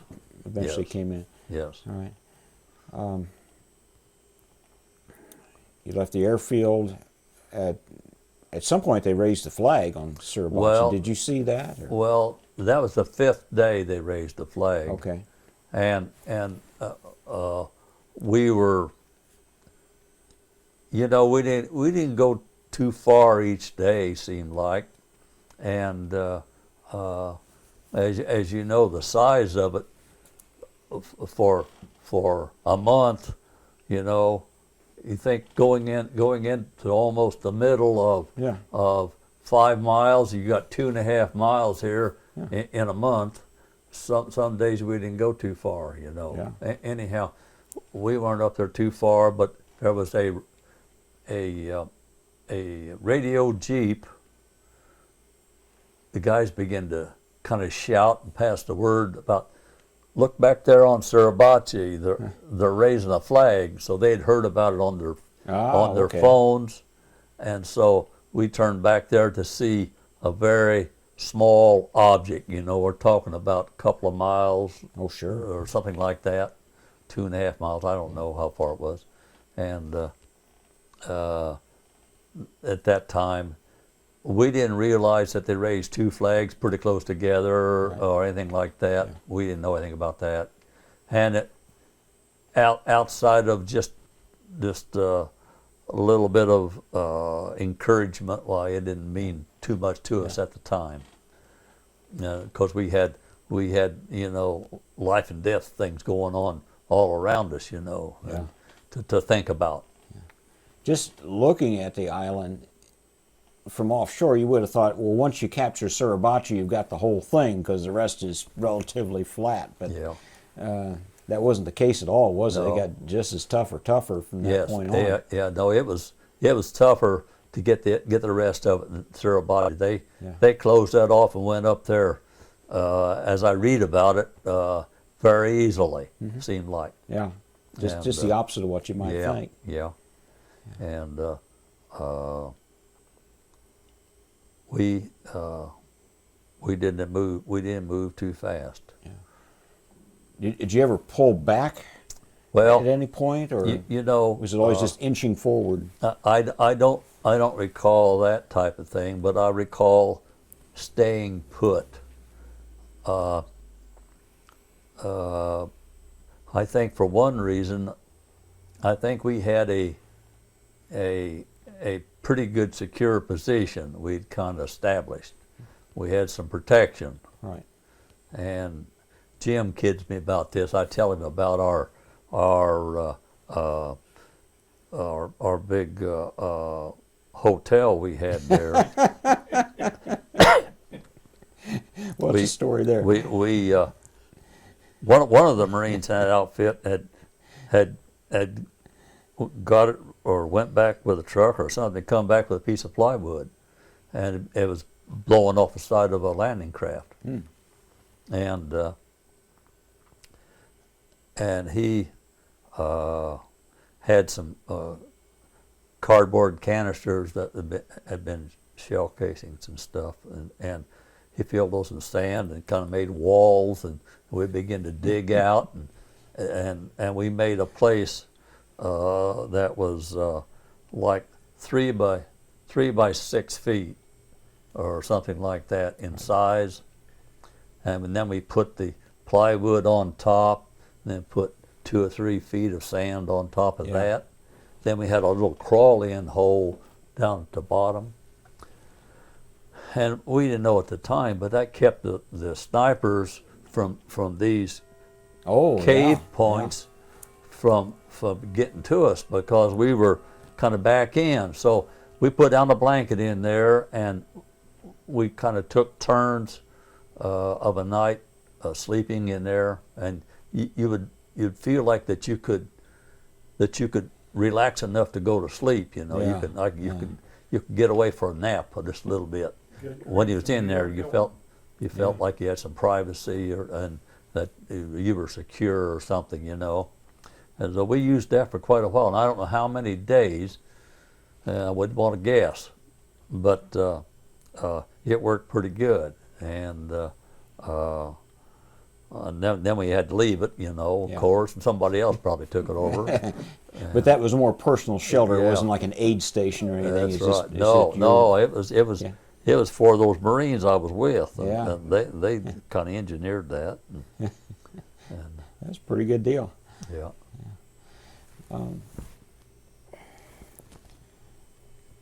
you had one incident that you told about on the last one, where one of the wounded fellows had some information on him, Yeah. a pouch of some kind, and you were sent in to get him. What was the story there? Well, there were two officers. One I recognized as being the officer of the platoon, and another officer with him, and I don't think I'd ever seen him before. And they came to me and they said, "Doc, we've got a runner down out here." And a runner is a person who carries information from one group to another. Right. And he said he's got a manila envelope inside his shirt, and he's going over to Captain so-and-so or something over there nearby. And I don't know whether they saw him go down or exactly how they were informed, but they told me he's down and it's in this vicinity out in here. So the main officer was telling me and says, if he's alive, see if you can get him back, and if he's not alive, why, bring the envelope back if you would. The other officer spoke up and says, "Oh yes, and he has a pearl handle pistol. Would you bring that back to me?" So I don't know why. I thought about it afterwards. Why they didn't send a Marine with me to have helped me. Yeah. And I really don't have an answer for that. I know that we were, and sometimes we were spread out pretty thin. All the Marines were busy with their respective stations, whatever it might be. Right. Each group, 3 or 4 guys will be prepared. They'll be covering a certain area. And another group will be assigned another area to be covering, and they all have assignments of some kind. Right. And then there might not have been anyone available. I don't know. So I said, okay. So I shed down about everything that I could. I knew I had to do a lot of running and a lot of crawling. Right. And I took off in the direction that they told me, and I found him, and he was. I did take my medical unit, and he was alive, and he was glad to see me, and he had a pretty bad leg injury, and I kind of think, I don't remember too well, I kind of think I put one of the larger battle directions we had on his leg, and I think I tried to mobilize his leg with his other leg to tie the two legs together. Right. And I told him, I said, now, the only way I figure I can get you back is let's go piggyback. I said, I'll have to crawl with you on my back. He says, okay. And he was a nice kid. I know he was hurting, but he realized what I was up against too, I think. And so he said, okay, Doc, whatever you say. And so I said, I laid on my stomach, and he crawled on my back, and we started off that way, and I'd drag him from one shell hole to another, keep going back. And So you never actually got up with him, you just crawled. Yeah. No, okay, if I'd have tried to got up, Yeah. or tried to carry him, or put him over my shoulder, or they'd have dropped me quick. Oh, See? yeah. So I come crawling back up to where I was supposed to, and these two officers kind of come up. They were in a shell hole place, and they were glad to see him, and so they took him off my hands. They naturally, I don't know what, I didn't follow it, because they took him, and they took the envelope, and they got him on a stretcher, and they took him back and put him on a Jeep ambulance and hauled him away. And I don't know who he was or anything about him. And I don't know about the pistol, where the officer got the pistol or not. I don't know. I'd have given it to him. Yeah, and about that time, a man stepped forward. He was in Marine uniform, and he introduced himself as a war correspondent. And he had a pencil and paper, and he says, "Doc, I'd like to talk to you a minute." I said, "Okay." He says, "So what's your name, and what's your home address, and what's your parents' name, what's their home address," and that kind of stuff. And I don't recall what else he might have asked me, but anyhow, a period of time after that, why, the folks got a telegram at home in Plainfield. And Dad worked nights, and so Mom and my brothers and sister were home with Mom. And Mom knew I was on Evo. I mean, it was kind of an obvious thing. Right. And to receive a telegram, she my. couldn't open it. Oh my. So she didn't open it. Yeah. Time went by, and I don't know how long, because I've told this story. I didn't see it. My oldest brother at home, that's 3 years younger than me, finally told Mom, they said, that he would open it. And so when he opened it, why, it was the story from the War Department that this correspondent had written, and they'd sent it to my folks. Huh. And the correspondent had asked me, you know, the name of the local newspaper, and our paper that the folks used out of Indianapolis Star or whatever it was. And so they were also sent a copy of this telegram. So there were three of them. One went to the newspapers, and one went to Mom and Dad. And he told of the incident. It later was dramatized on the Indianapolis radio station, an evening program that they would have a half-hour story of happenings of local servicemen, and so they dramatized that story. And I would love to be able to dig into that station's archives in their library, wherever it might be, and see if that tape is available. Oh, that'd be great, wouldn't it? Yeah, Wouldn't that be but something? I don't have any way to do that in my mind. Anything that I know or anybody that I know, I don't have a way of doing that. But Can't remember the name of the station that would have been on. well, yeah, there was, you know, a couple of stations Yeah. at that time. And then to make matters a little worse, I've lost the telegram that Mother had. Oh. And it was misplaced with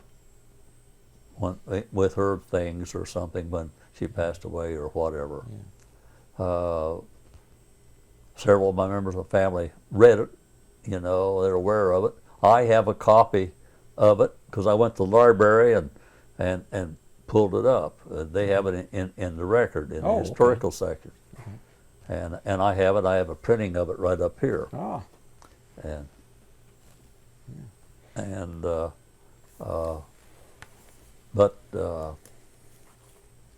That's that's about all there is about that. I had some questions I'm trying to get in my mind.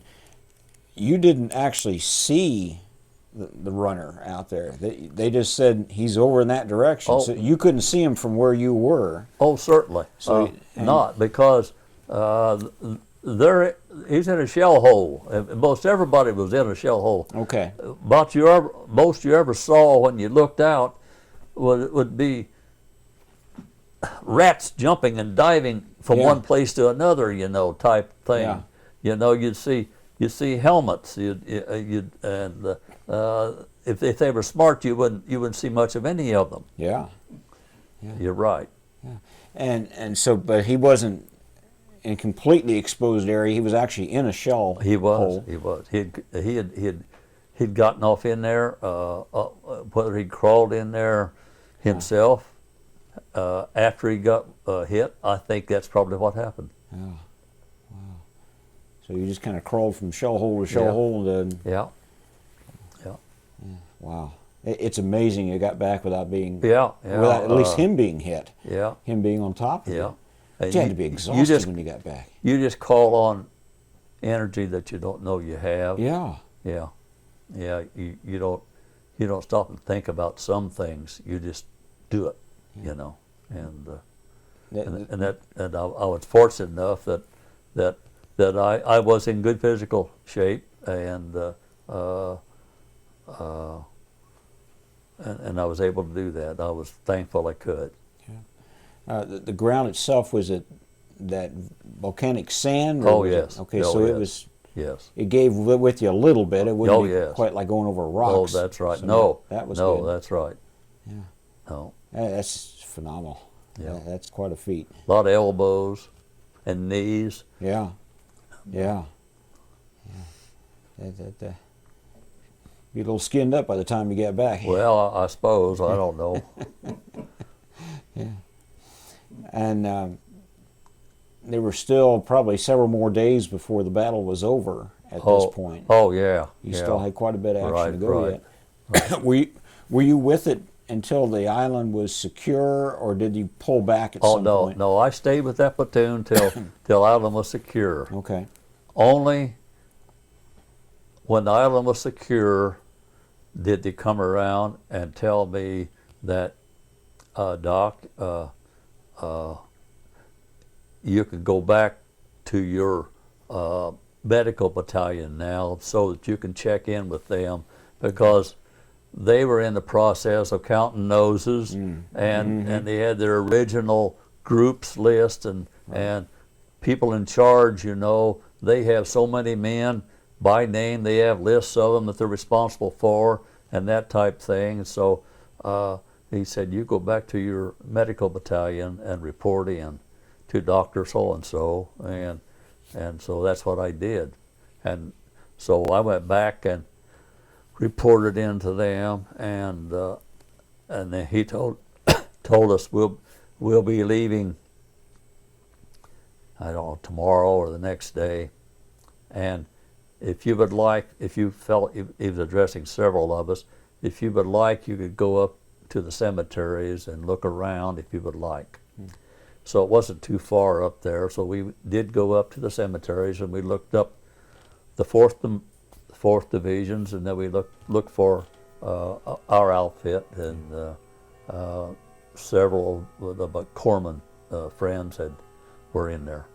Had to be pretty sobering to see how many you had oh, lost. yeah. And I got to see them in action in working. They were putting the bodies down pretty low underneath. I'm talking about looked like 10 feet below level. Had bulldozers and stuff working down, and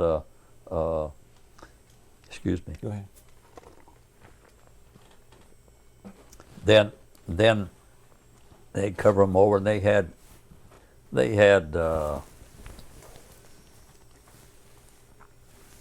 Go ahead. he had details there burying them, and then they'd cover them over, and then up at the top level, why they had forms that they mounted up sand the length of a body and kind of tapered it up and flat on top, and just probably about that high. And then they had their marker with their name and their outfit on it, on the head of it. Very impressive how they lay Yes. out those graves. Yeah. Very Yeah, respectful. yeah. Was there anyone in particular, a particular grave that you came Well, across that was yeah, it, meant more to you than the others? well, I came upon Big Nick's, Don Nichols from Mason, Arizona. He was a corpsman. Okay. He was 6'4", weighed 220. He'd been a football player, just real laid back, quiet. I've got many pictures of him. Yeah. And then another boy who buddied with him a lot, Greek Vargas, and he was killed. That's two that come to my mind right Yeah. now.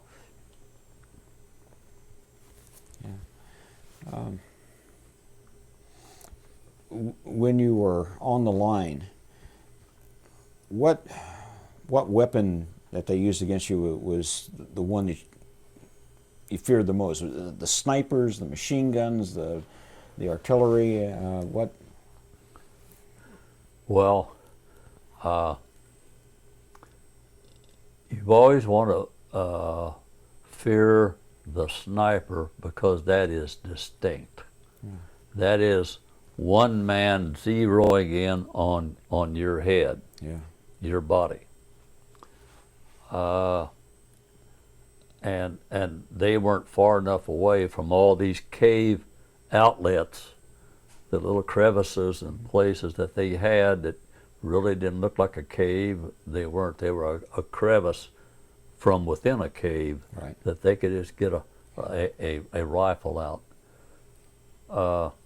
And you had to watch out for those. That's why you had to stay down. Oh, Just sure. don't make yourself a spectacle. Don't be up there where they get a second chance at you. It has to be an eerie feeling knowing that guy is looking directly at you. Yeah, It's not just a happenstance. You're scanning all the time, watching to see the smoke from a fire. You think, if I can see him fire at somebody else, if I see smoke come out of his rifle, Yeah. well, I can direct somebody at him. Right. And then the other thing is,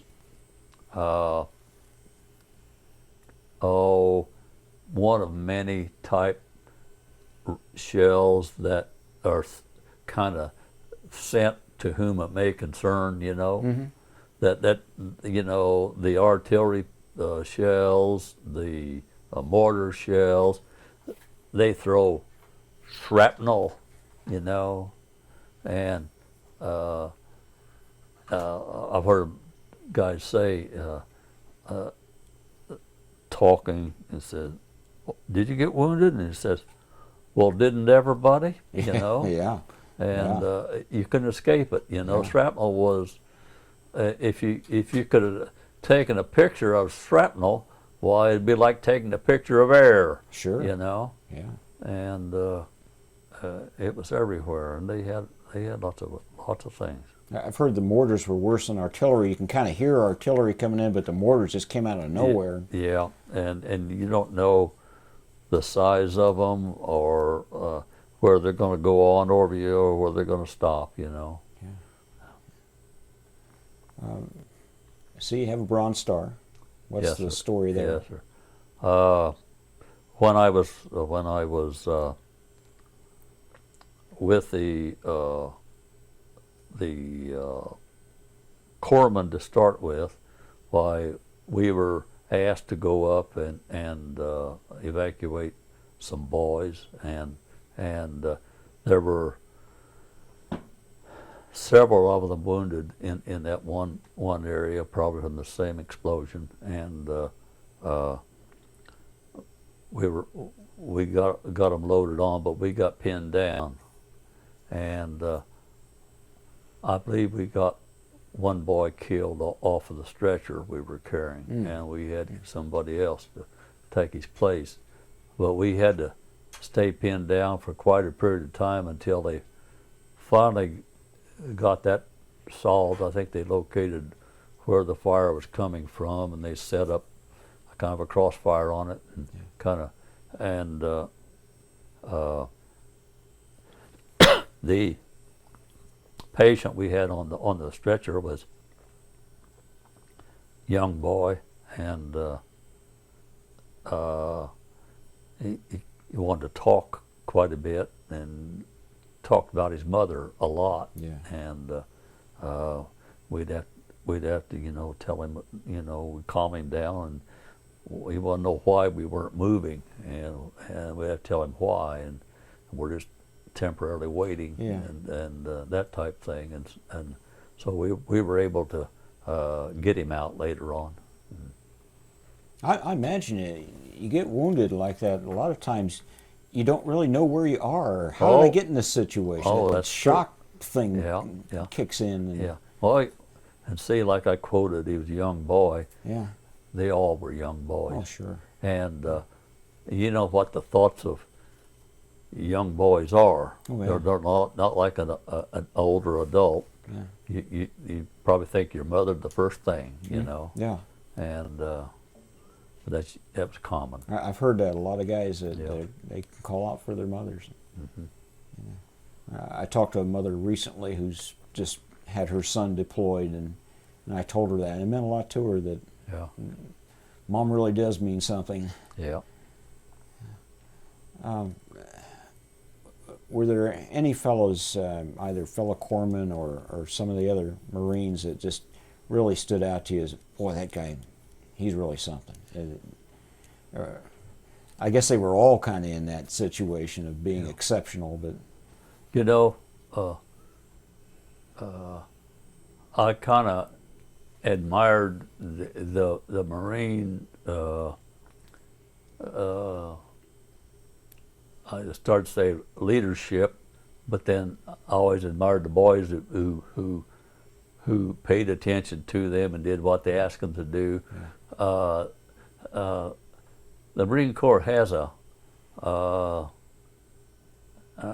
ingrained teaching, that we cover each other's backside. Right. You've probably heard that before. Oh, yeah. And you can trust it.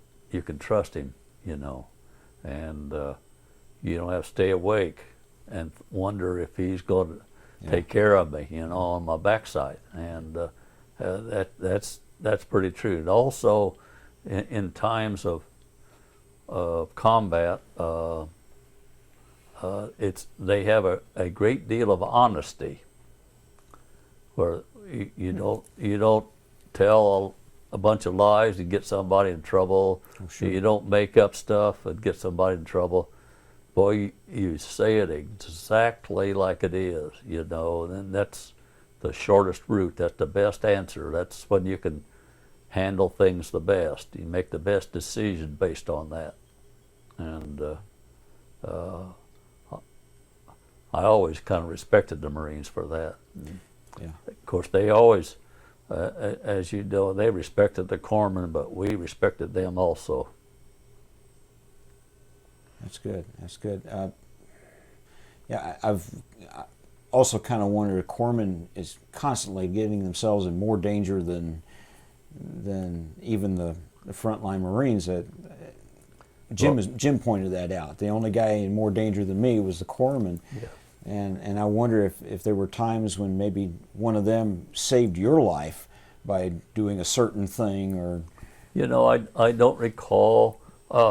There could have been.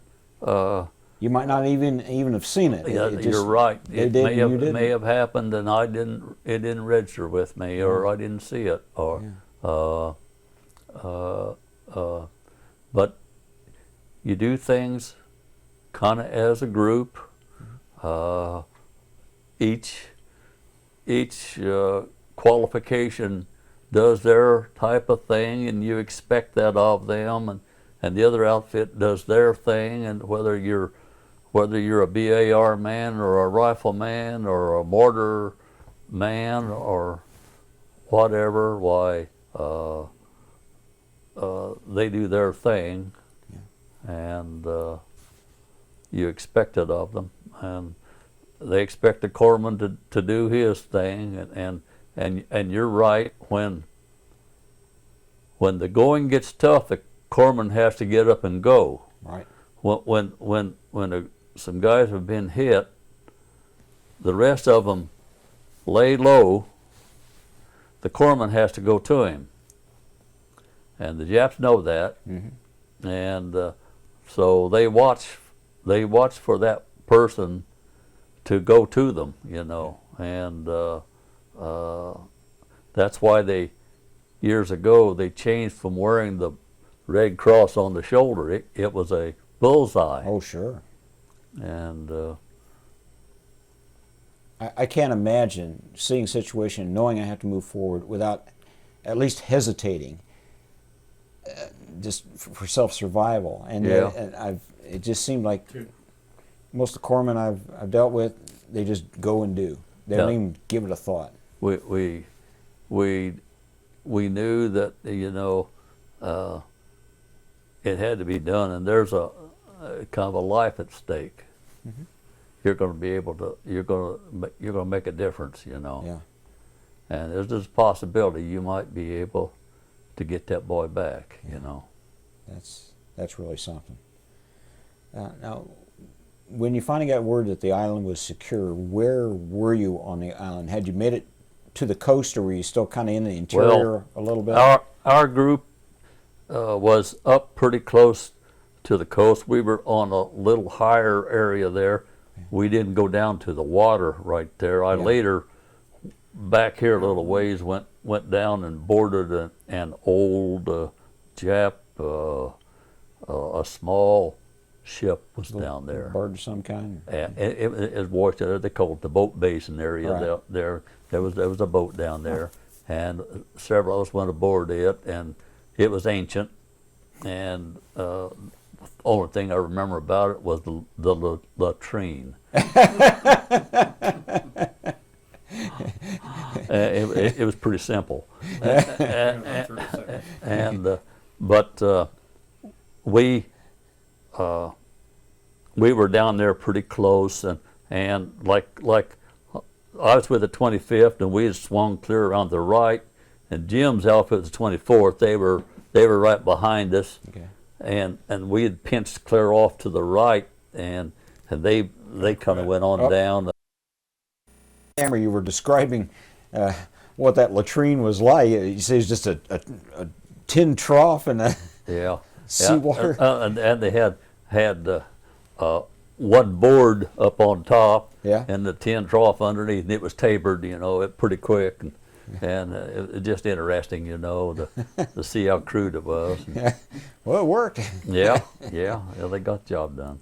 So you got on board a Japanese boat of some kind? Yeah, it was. It was a Japanese boat that was kind of washed up ashore. Yeah. And it wasn't too big a craft, and it had been shot up pretty bad by us, and to make sure it didn't hide something, and we just went in there for nosiness, to look it over, but we wound up down pretty close, and as you probably have noticed in a lot of your readings of how long the Battle of Iwo Jima lasts, you can find reports of 30 days, you can find reports of 36 days, and there's no real pull the curtain start and stop day type thing, because there were so many Japanese still in caves. Right. If you'll remember, you're reading about the Japanese casualties on Iwo Jima. Early on, the first I ever heard, there were 12 casualties. There were 12 that survivors. Mm-hmm. And then a little later on, I heard there were 45 survivors. And then a year and 2 years later, why, that number grew. You know, there's 100, 150, 200, and they begin to come out of the caves, you know, after a period of time, after everything was secured. So we were kind of sitting down there pretty close to the edge of the water, and they were trying to decide when are we going to call this blowing up these caves and everything an end, you know. Right. It's just hard to make a decision when we're through.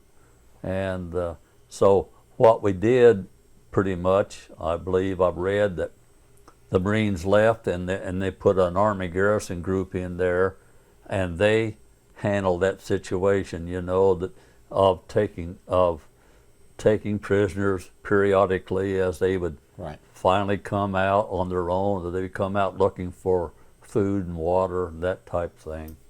And but of all that underground tunnels and everything, you know, they had a hospital under there. They had about every kind of thing you could think of. Did you ever get into any of those caves yourself? No, I didn't want to. Yeah, I can imagine. No, that would be suicide. Yeah, it would have been. Yeah. So they brought you out of that area and took you straight out to the ships, or took you down to like I told you, Suribachi, or? The lieutenant told me I could go back to my medical battalion. Okay. Yeah. At that time, I did go back, and they had a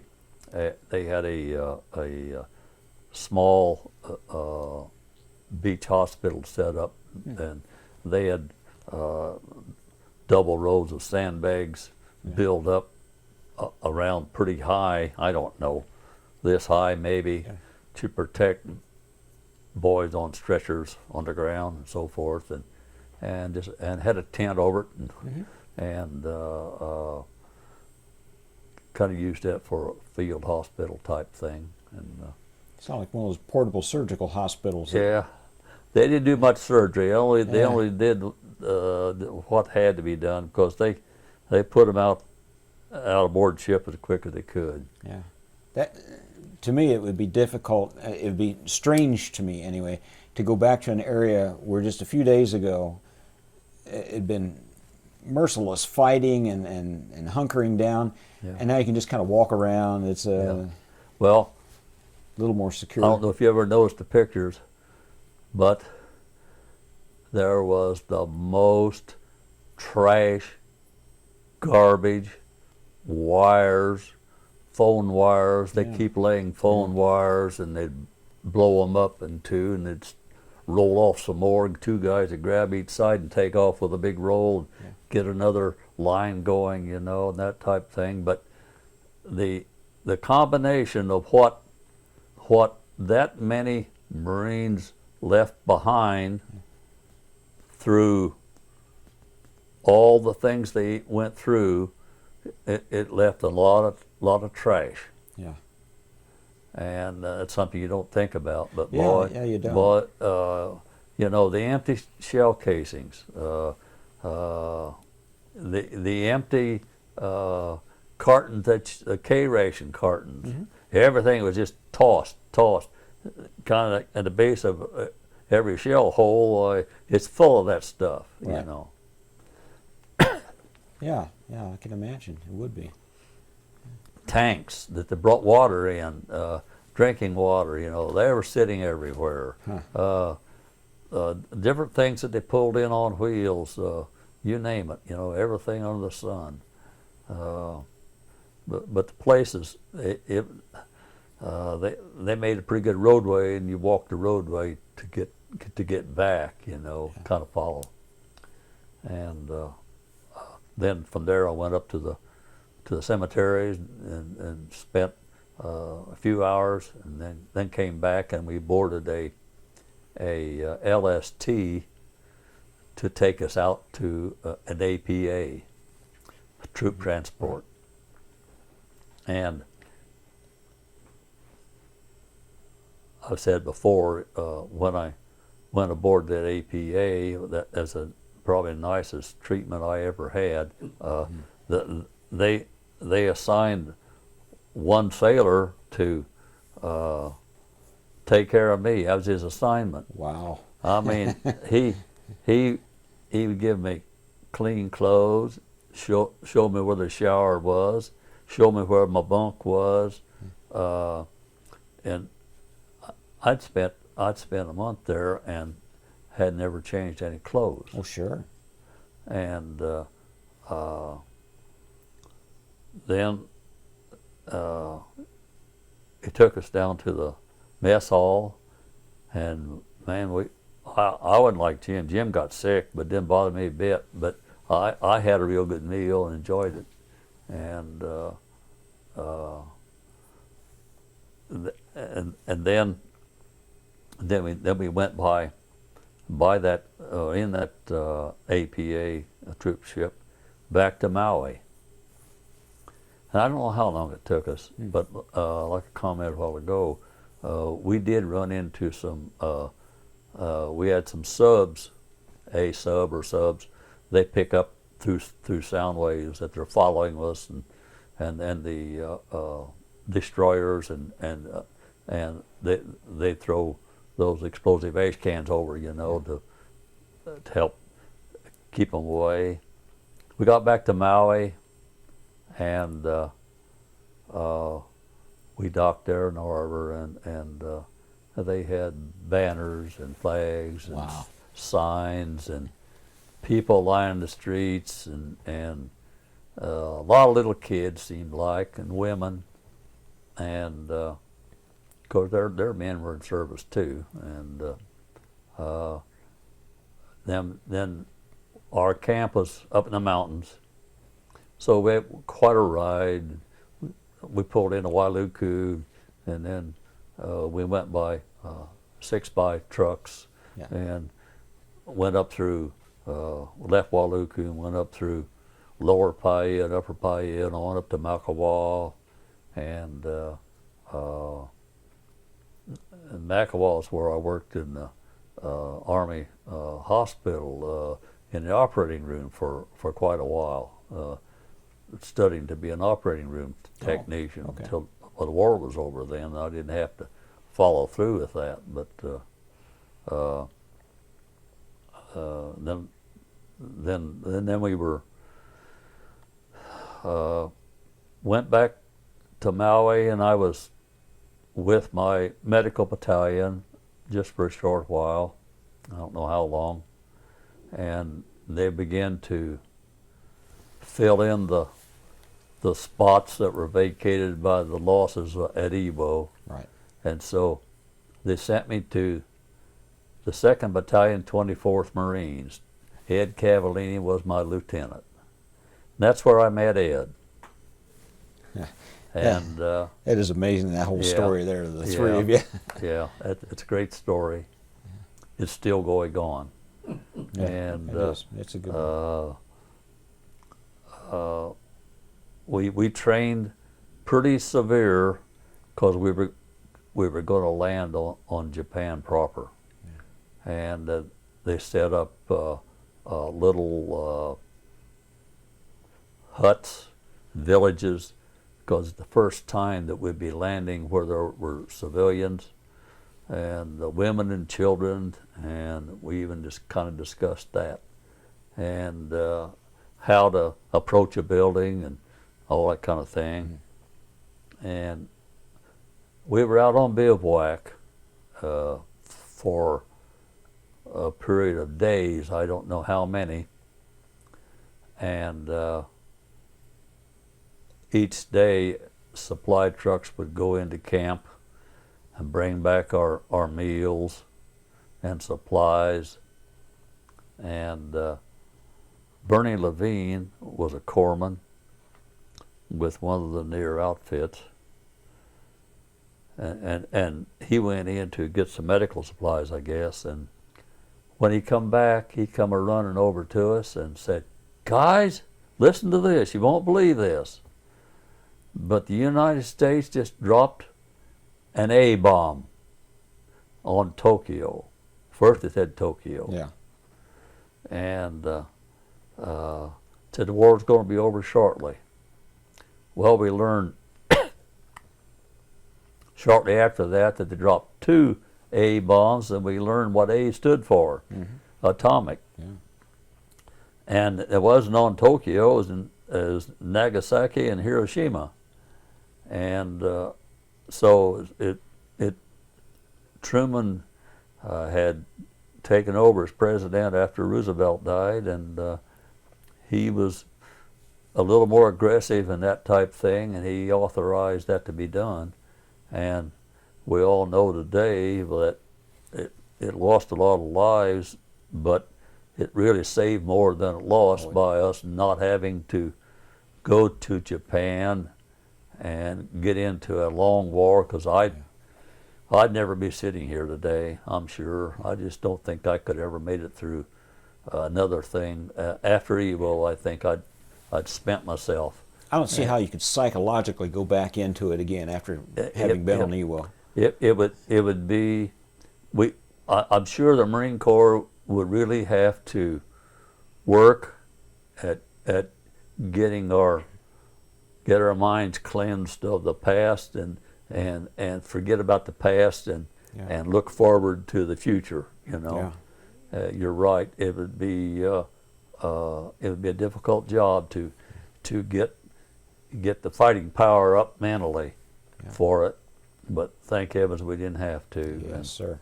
And then we went back to camp and began to think about our new life, and the government quickly got busy and said they would they got the war over with, and they could send most of us home, and they'd start sending dischargees home, and they devised a point system. And if I'd have been in the Marine Corps, I could have immediately got out that day. But I was under the Navy point system, and so I had to stay in a while. So they sent Ed and Jim, those guys, they had more time than me. They sent them up to Okinawa to do MP duty. Right. They sent me to San Francisco to ride trains to take dischargees home. Oh. I was on independent duty. I had a medical unit. I rode trains that took 200 and 300 boys to Great Lakes, to Memphis, to New Orleans. I made 18 trips. Holy smokes. And Wow. most of the time I went to Great Lakes, and I get 3 days off on each end. And so we had a old hotel downtown San Francisco, and we worked out there, and then we'd go over to Oak Knoll, make up the trains over there, and our group consists of 2 cooks, 2 right arm rates, a corpsman, and an officer in charge to carry the orders.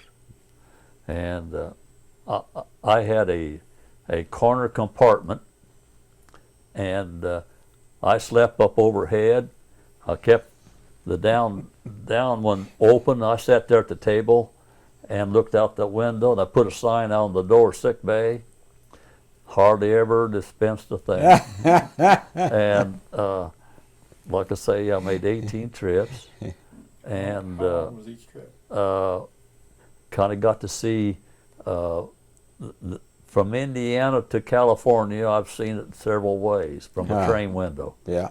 And How long did it take to get from California to Chicago back in? well, we'd take about 2.5 days, seemed like. Yeah. And I don't know. As opposed to the 8 or 12 that took to get them there Yeah. before the Yeah. And when I was stationed there in San Francisco with a train pool, why, Ed was up in Okinawa. Now, I didn't know this, but Ed got my folks' home address, mailing address. So he's in Okinawa, and he writes my mom and asks where Wendell is. Well, Mom writes him back, to Okinawa and tells Ed that I'm in San Francisco, Yeah. 515 Market Street. I come back my train trip, and here's a note on the bulletin board. Wendell, call Ed Cavallini Sr. this phone number. Yeah. So I recognized the name. So I called him. It was Ed's dad. Ed had written his dad and had him to look me up. So they had me out for dinner a couple times. I got to meet his mom and dad, and there's great people. That's nice. Yeah. That's nice. And I've often thought, you know, all that Ed went through to get that done, you know. Oh, yeah. It didn't happen like that, you know. Very thoughtful man, isn't he? Yeah. Very thoughtful. Man. Yeah. The more I know him, the more I admire him. Oh, yeah. His volunteer work today, he drives cancer patients for treatments. He's a hospice sitter. He volunteers at a library. That's how we found him, Yeah. at a library. That was amazing. That whole story there. Yeah. And his poor wife is in very poor health. And and we had a great time with him last September. And with Jim and Jim and I, it's one of those times of life that you can't describe. You know, it just doesn't happen every day. You know, I didn't see it being that good of a occasion that it turned out to be, but kind of one of the highlights of my life, really. That was just a gift, wasn't it? Oh, just yeah. a tremendous gift. Oh, yeah. It just came out of nowhere. Yeah. Now, when did you actually leave the Navy? Okay. 46 sometime? April the 6th and 46, I got discharged. Okay. Yeah. And went back home? I went back home. I was going to go to work at Link Belt. They were on a strike. And so, as a kid, I had worked at Westlake Beach, which is a swimming beach here on the west side. It was an old gravel pit that two brothers had made into a swimming pool. And as boys, all the Trent boys worked there. And when the farm boys were making $2 a day, we were making $35 a week. Holy smokes. And that's great. We put in a lot of hours. But I worked there and kind of treaded water until the strike was over, and then I went to Link Belt and went to work. And then in 48, why, I'd started dating Marcia, my first wife. She just graduated from high school in 46, and she was same class as one of my younger brothers. And what was her maiden name? Blair. Blair? Marcia and Blair.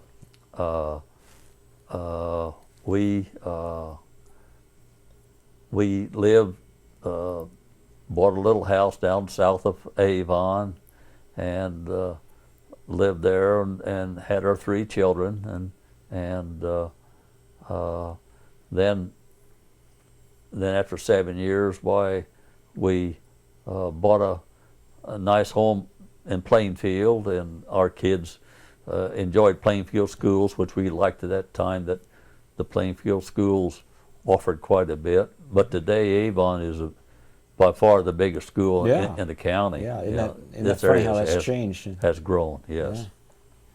Yeah. And then our kids were active in everything in school, and Boy Scouts, Little League ball, cheerleading. Had 2 boys and a girl, and so my 2 youngest graduated from Purdue.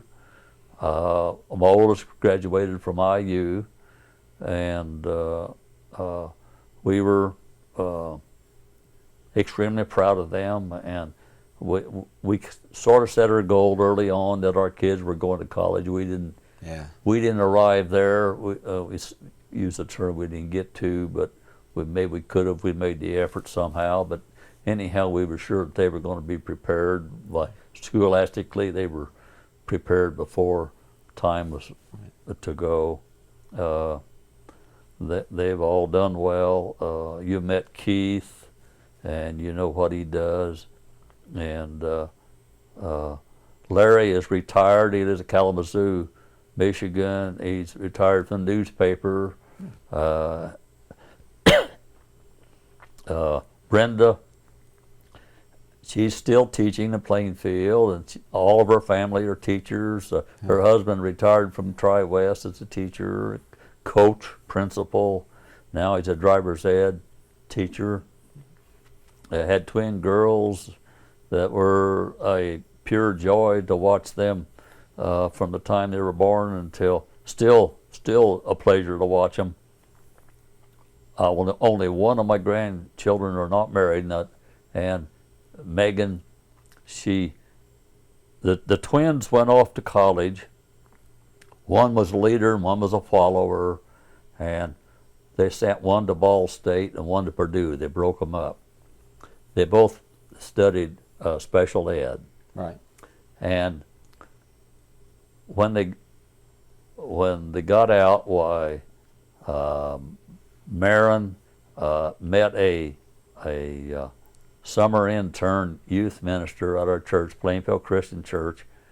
He was there 2 summers, and so they finally got married, and they have a little boy. They live up in Michigan, and Megan, the other twin, who's not married, she got a job at Brownsburg High School as in special ed teacher, and the more severe children, and she had worked there going on about 3 years, and in doing so, she had met a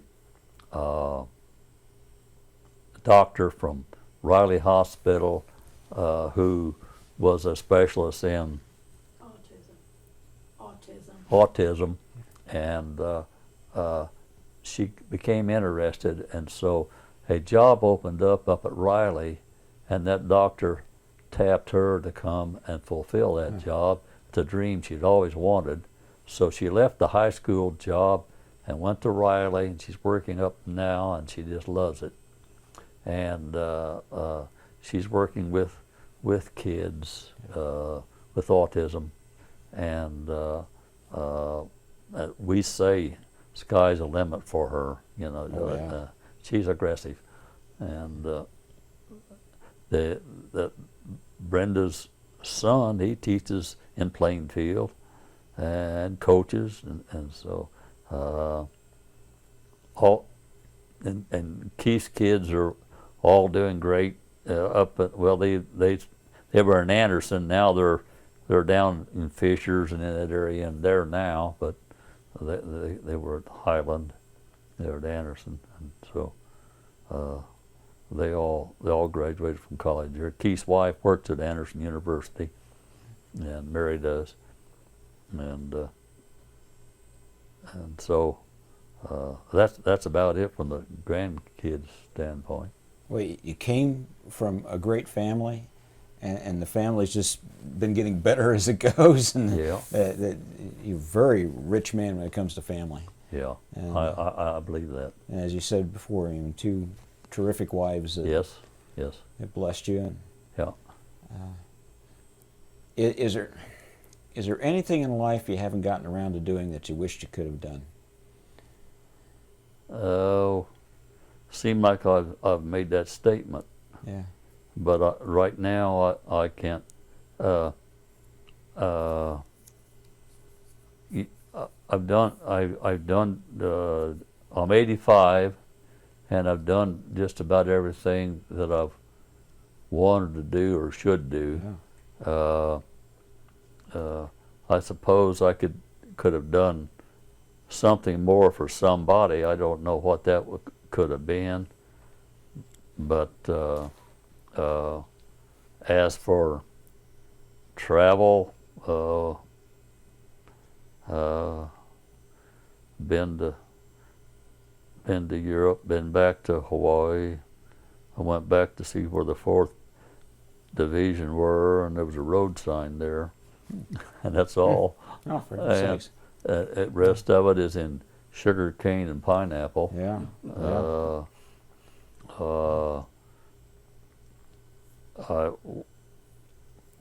Joyce and I, our first 7 years, we lived out in near North Salem in the country.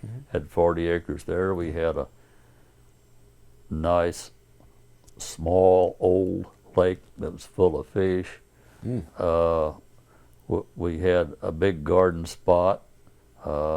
We had beautiful trees. We had an in-ground swimming pool. We had flowers. Joyce is very good with flowers and shrubs and things like that. And she had, we counted the flowers one time, counting the 46 peony bushes as one, and she had over 100.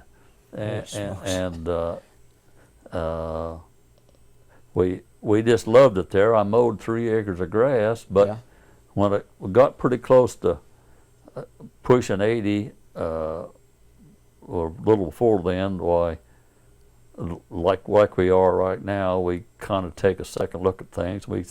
We said that maybe we'd better make a decision before someone has to make it for us, you know. So we had this condo built, and we sold that place out there and gave it up. Well, we dearly loved it, but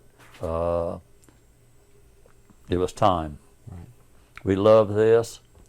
This is not the home like everybody would want. It's not decorated like everyone would decorate it, but it's just exactly the way Joyce and I want it. Yeah, it's beautiful. And we have a lot of antiques, and we kind of go to auctions, and we're antique buffs, and I collect too many things. I collect old hand tools. My garage is getting full. And we're getting an amen over here. And we enjoy our family. We just have things on our plate all the time. If we didn't have our calendar and look at it every morning, why we'd get in trouble.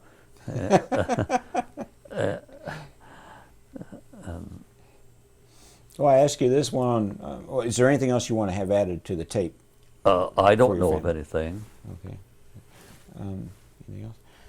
Well, I asked you this last time, and do you have any personal words of wisdom or philosophy that's kind of carried you through in life?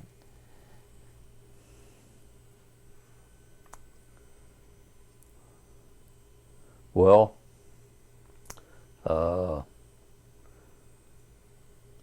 like most of my friends know me, I've always